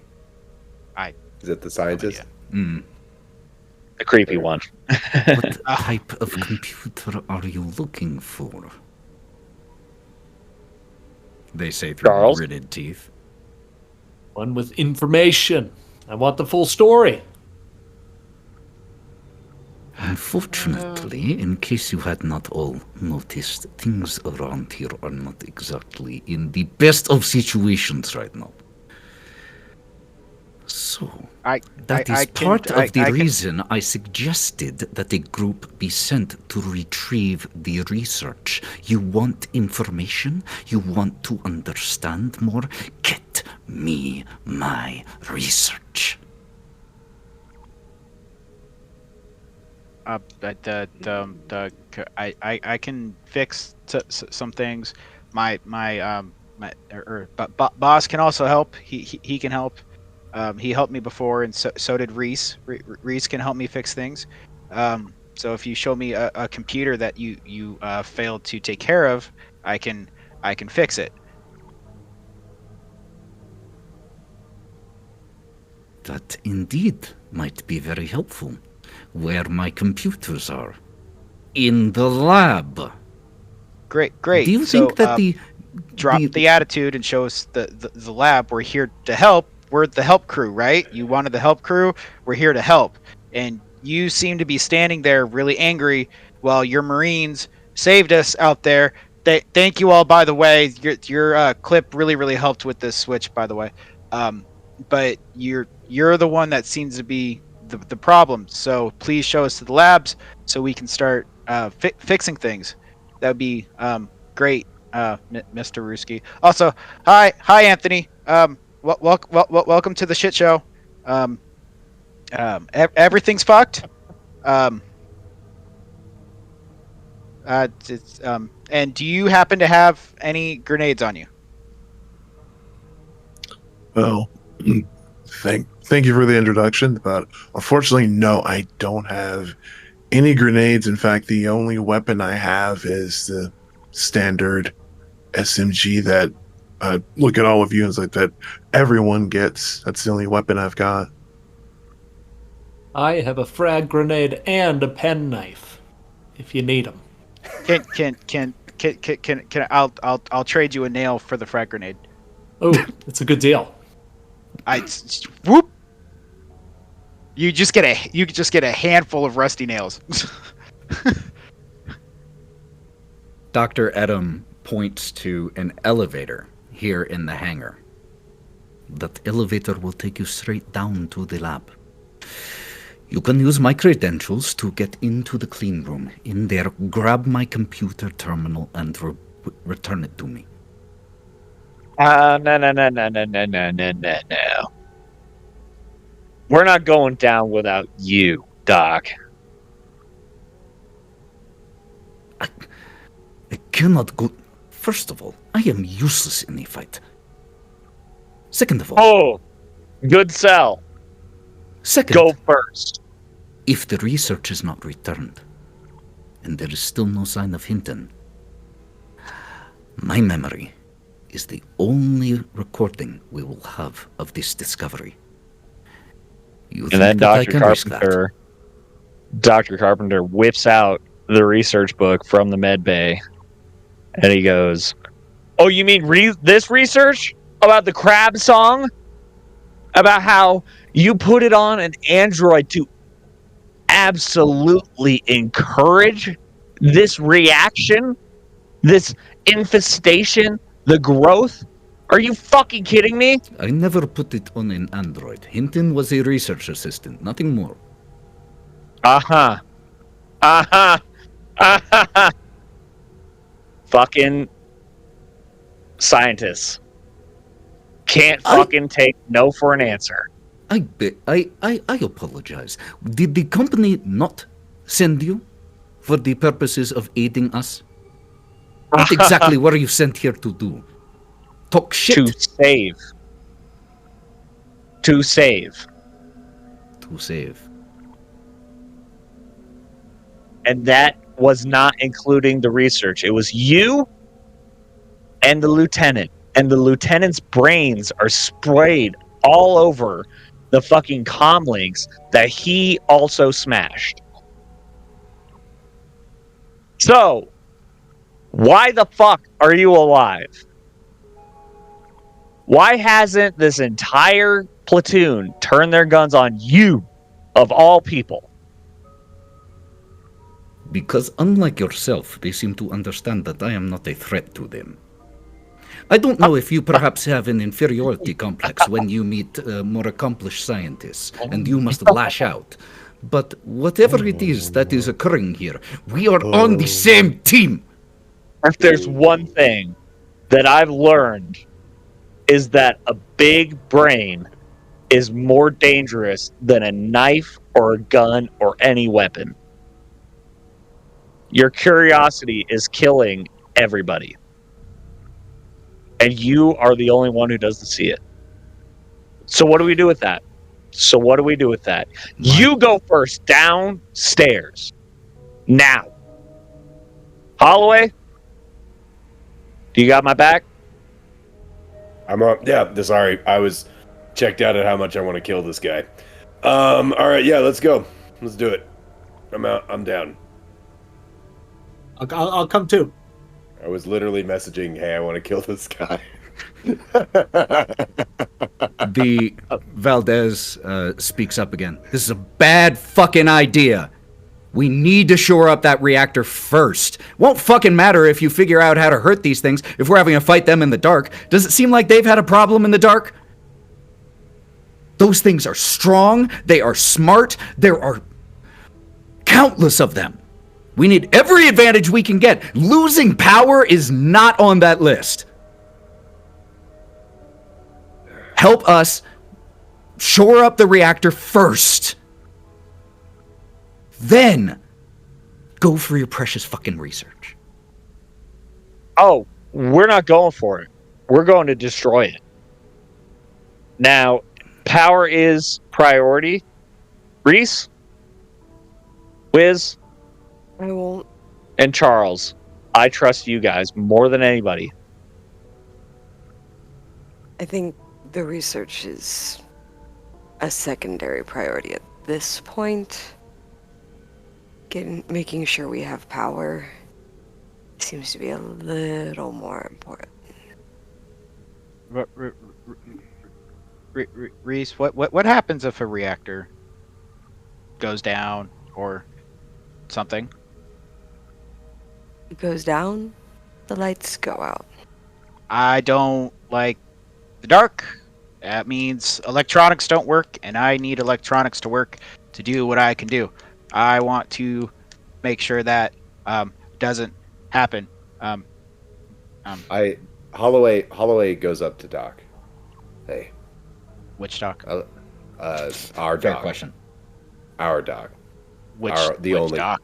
Oh. There's two now. There's We two. can't now. use There's Doc two. anymore. God damn it. Shit. Gotta pull up names here. I'm gonna... Hold on. Doc Carpenter, when we've had Carpenter. Yeah. Carpenter, yeah. I come up with nicknames, and now that's messed up. I go to Carpenter. Redhead was pretty good until I realized that I didn't say that I had hair. I have hair. Which makes it Kelsey- even better. He calls you Egg because you're a scientist. That's like a trope from... Exactly. And I it's didn't like establish that I had hair. So anybody watching the feed is Sounds like, like I'm just picking oh, on you this is because a you're real bald. bad Pick on the joke. bald guy. No, that was not it. Pick on the bald guy. Wow. I knew. I don't know if they knew. It took until episode 3 to redeem Holloway's cruel bullying. I really thought you were the Marine that went for like the kill on the names, like old guy, tweaker. Like you went after hyper specific characteristics. I was like, no. that makes sense for a Yes. Marine. Yeah. Just Yeah. because he was smart, and like all Incredible. like video games I play, they always like the soldiers Yeah, always the refer eggheads. to scientists as eggheads, the eggheads upstairs, and so that's all that's been this whole time. Oh my god, that's so terrible! I hate that. No, Sure. just because you're smart. Just because, yeah, no, it's really But was. you were heading knew. to... But people The egghead. watching didn't know, and they were like, Yeah. wow, that's so mean on your bald head. And I'm like, that's not what they were saying. with my I have full long, head of flowing hair. blonde hair. Luxurious Oh locks. god, I am so sorry, listeners. That was not my intent. Oh, best intentions. I'm not gonna lie, Doc. Oh, I gotta get back into it. That threw me out. Back to one. Back to one. Back to one. Hey, Doc. I like where your head's at. I really do. And I'm 100% willing to go down there, but I do think that the drug addict and the robots got it right. I think we need to go handle the reactor first, because they're sure as hell not going downstairs to get the research, because if they were, they'd have done it by now. So I think it's not going anywhere. That reactor is. What do you think? I trust them to handle it. What else am I going to do?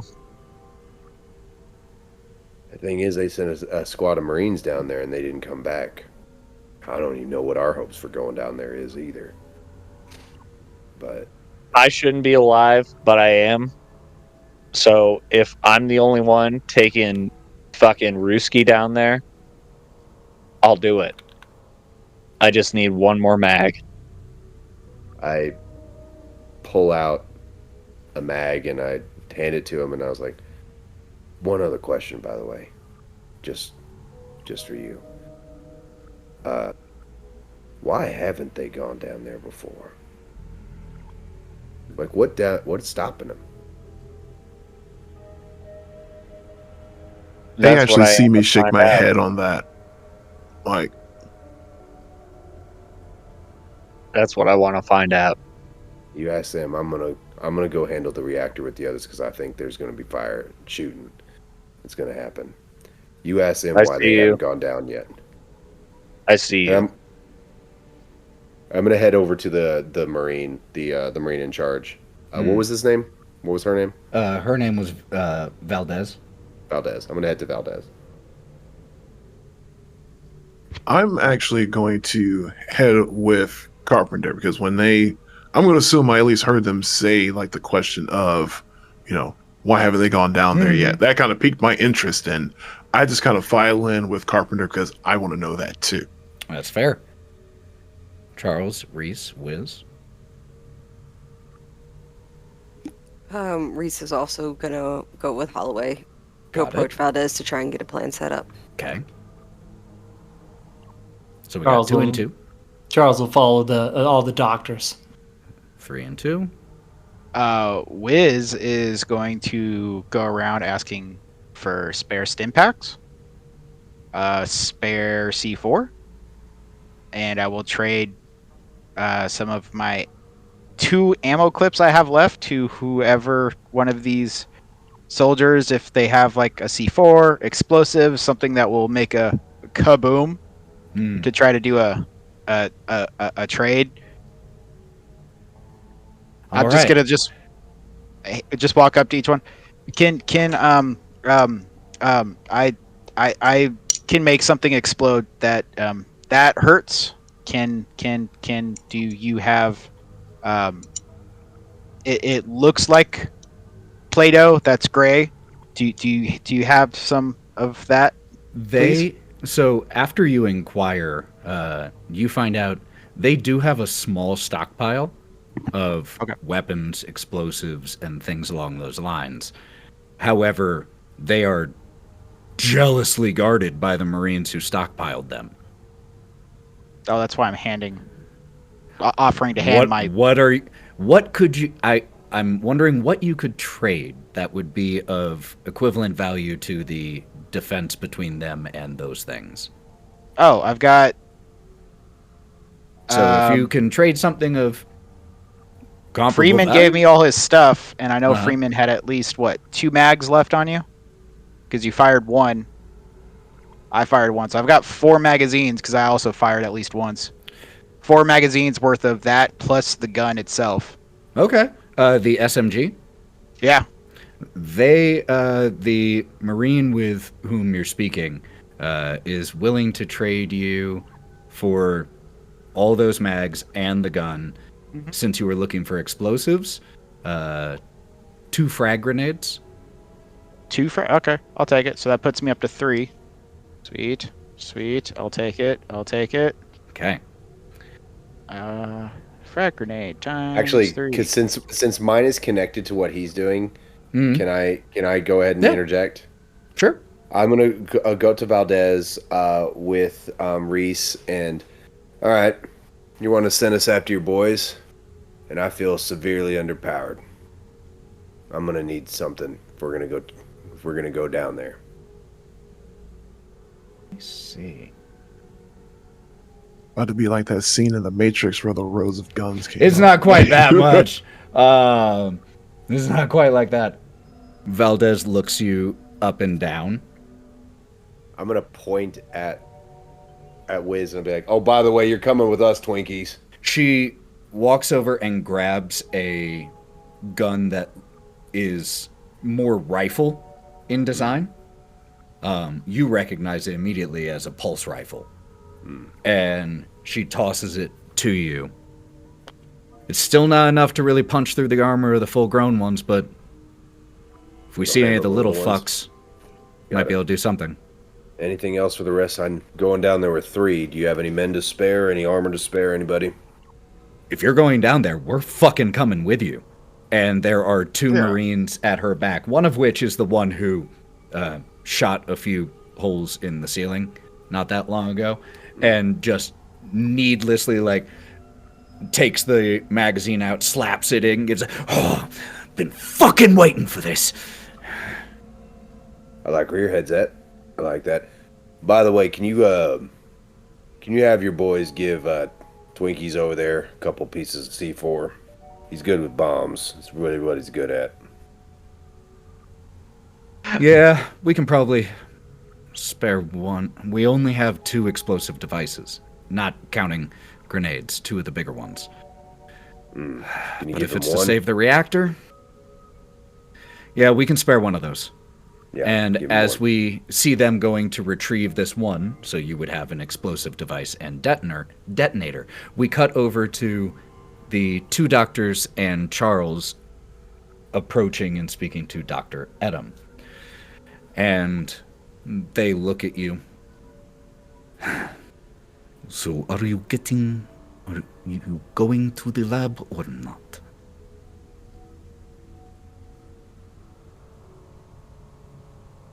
I don't know, Charles. What do you think? I think if they can get the lights on, that would be very helpful.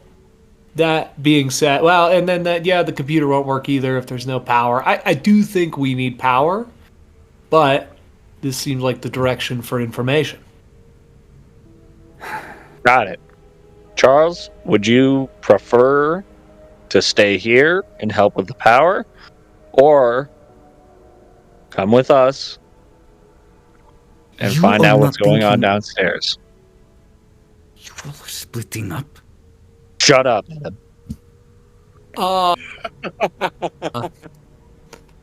Well, I think considering that I do want to see these creatures. I'd like to get a good look at them. I might hang back for the lights. The 3 scientists going on a mission, it never goes well.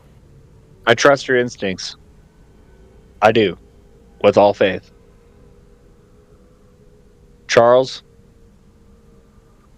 go with your gut instinct. I know you don't have a gut, but go with it. I'm gonna let you guys go. The way I'm seeing it, Charles, this is a one-way ticket. But that's just for me. I have a lot of guilt speaking right now. I have so much frazzling going on right now. But there's Of course it's one a one-way thing. ticket if you let all the people with the fucking guns Shut go somewhere the else. fuck up, Adam. You son of a bitch. You son of a bitch. It feels very irresponsible to let you do this. But I know I can't stop you. irresponsible. I've been irresponsible this whole time. It's true. It's true. I've gotten me with you go. at a lot of these Let missions. me go. I'm gonna let you go. I'm gonna stay back. Now, Wilson, how curious are you?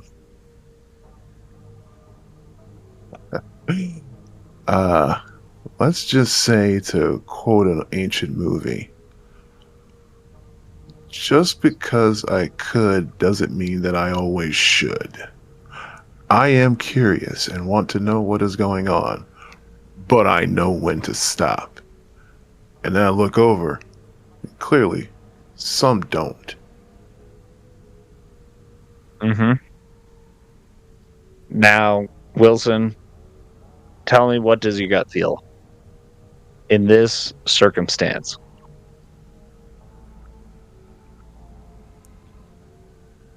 Truth be told, I don't think he's telling us everything. I get the feeling that he is close to getting all of what he needs, and somehow us in the mix wanting to complete other tasks gets in the way of whatever he is trying to finish. So we have to be careful, because I get the feeling that he probably has no problem with everyone here dying as long as he completes whatever it is he's got in mind. Thank you. Thank you, Wilson. Finally, somebody with the same head on his shoulders as I am. And here's what I'm going to tell you. The information that has not been told to you yet. These creatures are out there. Out there. They're in the tree lines. They're in the habitat. Inside has always been invited. And 2 instances have been invited by me. So I'm a risk. I'm a wild card, as Holliway might say. But my gut is telling me to go deeper, to dig deeper. And if this is an actual one-way ticket, I'm taking this fucking Ruski bitch out with me. So, You have lost your fucking mind if you think that I'm going did down you there find and yours? ended up Did you like have Dr. one to Ziegler. begin with? Did you have one to begin with? You're not allowed to speak. I'm talking. Small man. And so right now, I'm going to go downstairs with you, Edmund, and we're going to find out what's up. Fuck that. Why? That tells Why me fuck exactly that? what I need to know. Why fuck that? What? That I don't want to die? Why is this a complicated thing for you? Do you have a death wish? I don't think we're going to die, dude. God doesn't want me dead. You are an idiot if you think that. You were an idiot for chasing the crab song. Yes, you know, you have this clever habit of every time a fact about yourself gets revealed to you, you have to turn it around instead of simply accepting it. I have no desire to end up dead like Ziegler. If you do, feel free to head down by yourself. We will mourn you later. But No. until then, until you have some better fucking plan, then let's go die. I will stay here, where it is at least something safer. I jammed the SMG with a fresh clip from Holliway right into his sternum. Shink! There are about 8 or 9 guns that are leveled directly at you, and one of them you feel press right to the side of your head as that grizzled older Marine is right next to you. Settle down now. Carpenter realizes the weight of the situation, withdraws, drops the gun, and then snatches Edmund's jacket, throws him into the elevator, and then dives in after him. Sure. I'm going to make a quick speed check for the Marine in response This is to the this. wildest session we've done yet. So It's much shit has our- happened. Dog So, snapped. I rolled a 13, which is a really good roll. So you all see as Dr. Carpenter punches and shoves Dr. Edom into the elevator, and they slam their head on the back and go like slump down. And Doc, you just suddenly, your head explodes in light as a very heavy right hook knocks you from the Marine, and the rest of you see as he just, boom, takes Dr. Carpenter to the ground. Holloway's running. Holloway's running towards, and pulse rifle raised. You just hear Valdez, stop! Stop it! Fuck!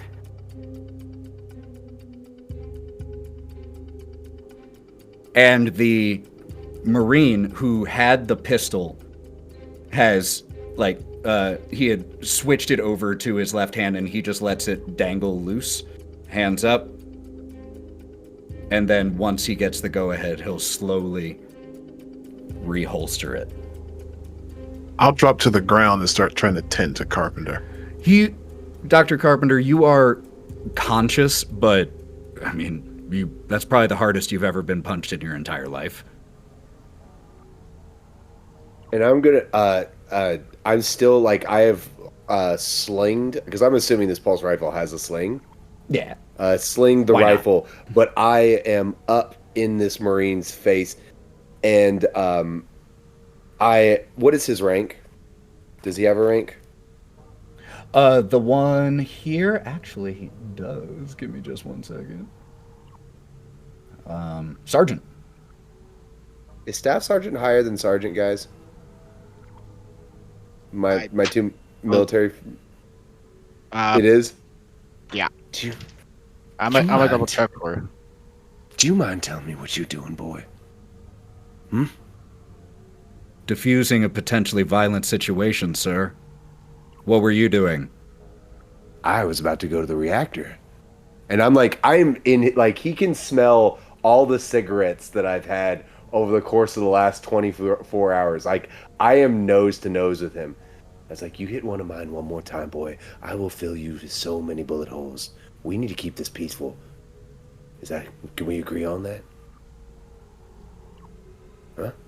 And without backing down, he simply responds right to you. Are you gonna tell me, sir, that I did anything improper? Or failed to follow protocol in diffusing a potentially violent situation? Holloway is going to begrudgingly see his logic. And I have charges that I must protect, so my protocol dictates otherwise. So it seems like we're at an impasse. I'll take care of mine, you take care of yours. That sounds fine to me, sir. And I'm gonna look down at Carpenter, and like, you're gonna see Holloway's conflict of like, he absolutely endorses everything that Carpenter's done, but at the same time he has to look like he's impartial to it all. Like It's like when you know you're supposed to be upset with your kid. Yeah, that was actually pretty cool, but no, you shouldn't have done that. We're BFFs, but yeah. sometimes your job has to take precedent. Yeah, so I'm gonna do like the forearm grab like this, and I'm gonna pull him up to his feet. And I'm gonna, as I'm going back to Valdez, I'm going to, in Carpenter's ears, like, that was a damn good punch. Like, because I'm gonna see the other. I want to go back to Valdez. Okay. So after he does that, and I kind of hear the damn good punch there, you'll actually see me kind of like faking like a punch or something like that. Like absolute nerd behavior that I don't do anything physical. So I'm just like, Ooh, that's how a punch goes. I'm like pretending to stick and move and everything like that. Like pretending to box. But Incredible. Oh, that's how But- Wolverine I was slashes. like, oh, that's so cool. But then I do look back over to the elevator. Did the elevator actually close and go down and carry him down? No, it needs to be activated. Ah.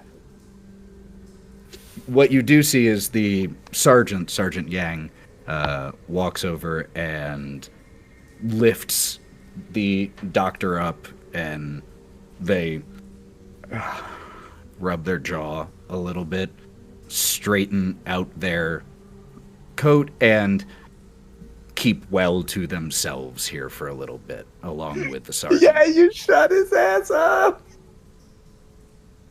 Oh, that's the best. I'm getting dragged away with Holloway, and Dr. Carpenter shouts one thing, and one thing only. Why are you trusting this guy? He fucked everybody else! Why doesn't you think that it's gonna fuck you too?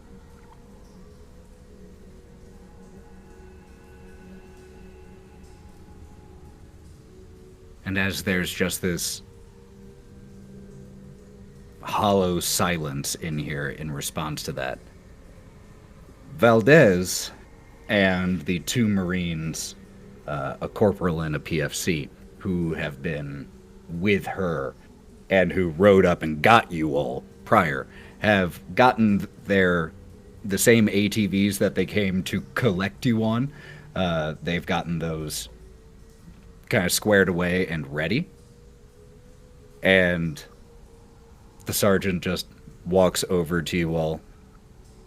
Well, I guess that fucking answers which we're doing.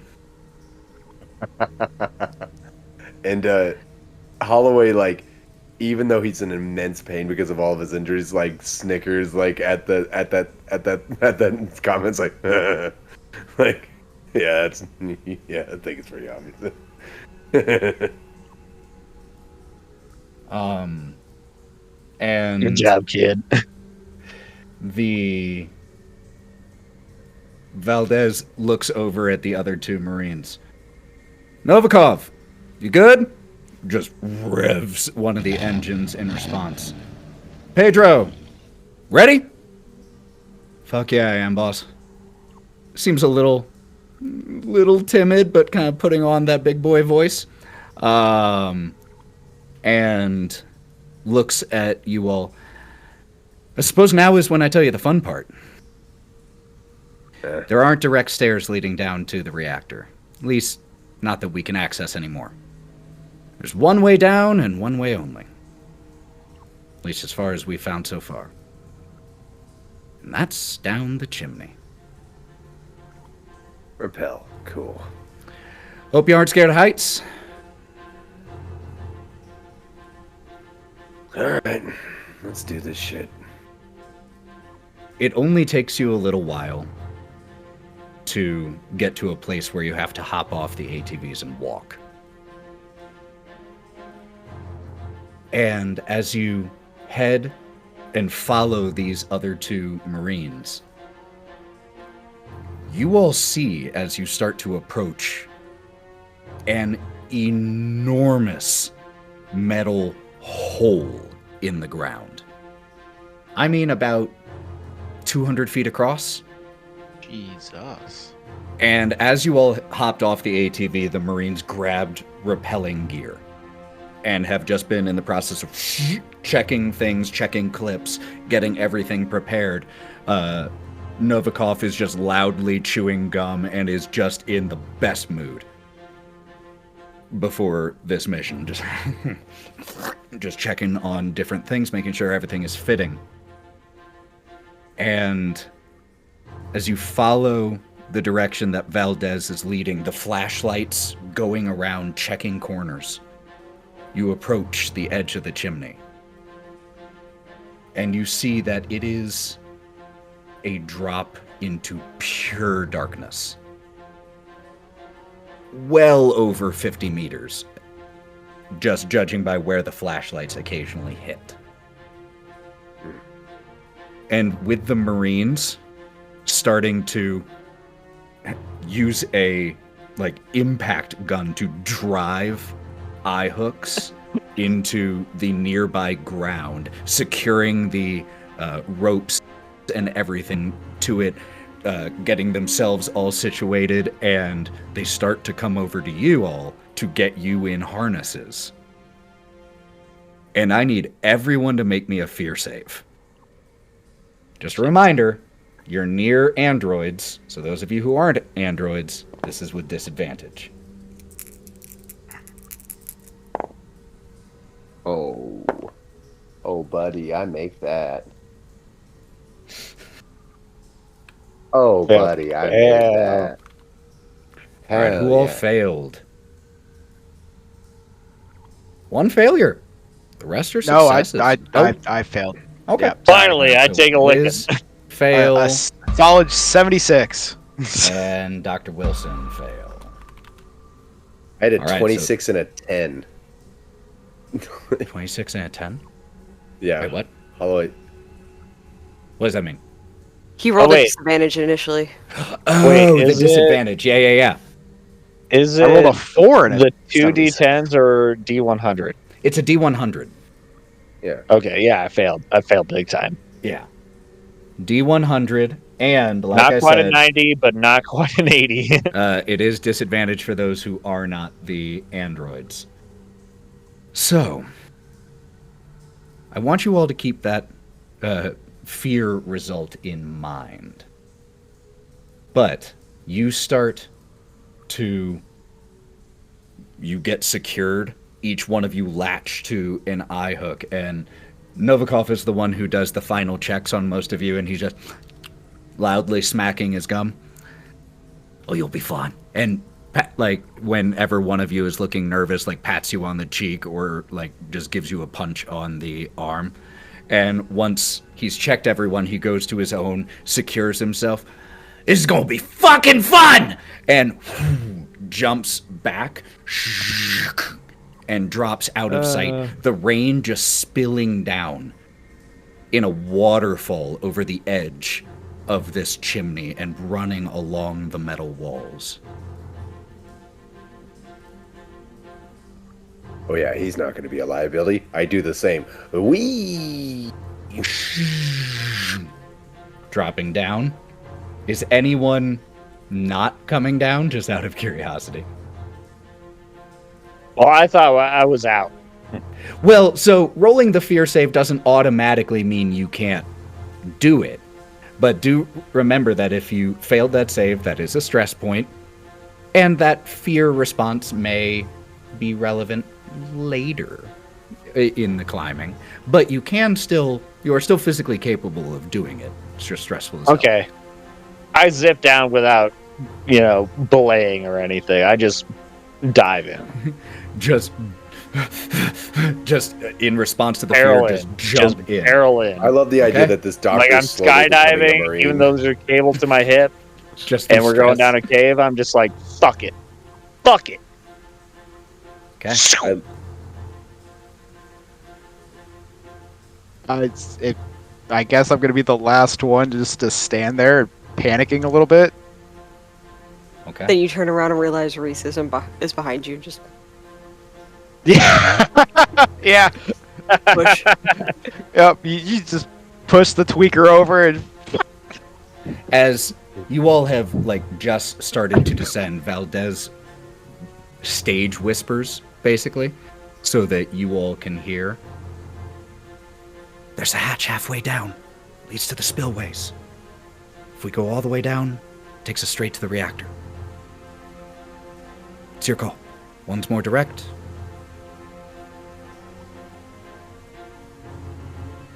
Carpenter's like wall running all the way down. He doesn't even hear any of this. Ah, shit. What did you have? God, I gotta write down your new name. Holy crap! Sorry about that. I need to write down your new name. Wilson. Anthony Wilson. Oh, I forgot to mention to you all, but this is relevant. Each one of you, prior to rappelling down, just right here at the top, right before you got secured, you were also given and suited up with hazard suits and headlamps. The hazard suits are for the radiation. Ah. And as part of the process, when Novikov is securing you all, he lets you know, don't let it fucking get cut, eh? Wouldn't want that getting in there. Oh, and this may be worth mentioning. Wiz, when you got when I gave you the last of my gear, there was a patch kit in there. Oh, So I assume we're going straight down because Doc Carpenter went straight down. That's true, but there would eventually be a limit where you'd have to start slowing down. I will say, as you all start rappelling, you will start to notice that there are clinging to the walls of this chimney of the reactor. There are occasional large forms, bulbous and fleshy, that are just attached at different places along these walls.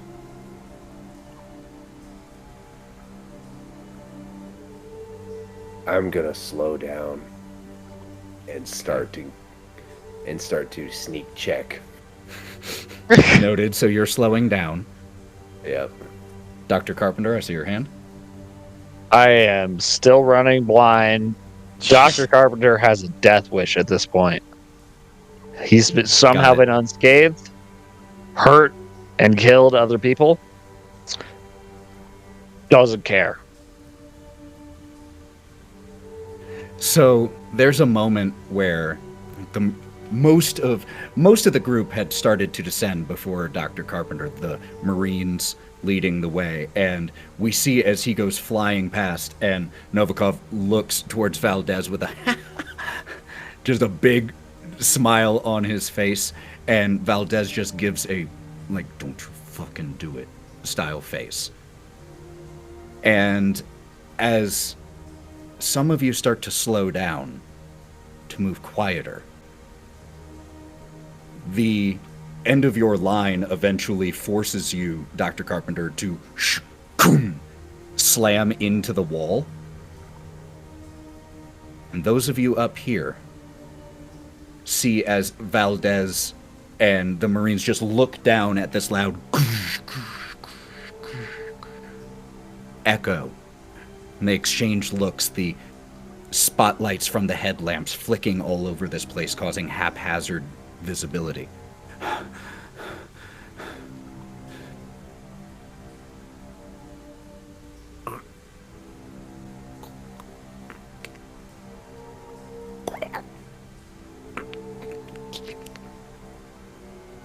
And as headlamps flash the direction of this bubbling, grotesque sound, we see as one of those large bulbous shapes is splitting open, and legs are climbing out.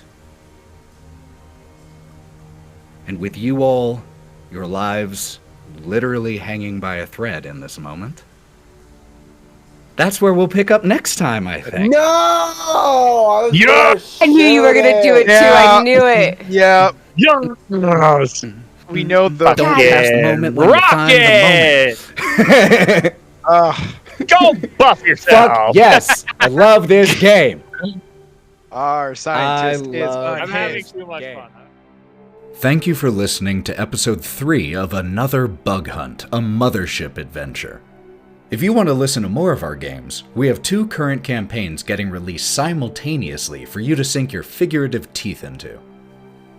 The Wild Beyond is a Dungeons & Dragons 5e campaign using the Wild Beyond the Witchlight module, but featuring heavy homebrew. It's a heartwarming, sometimes tear-jerking adventure in the Feywild.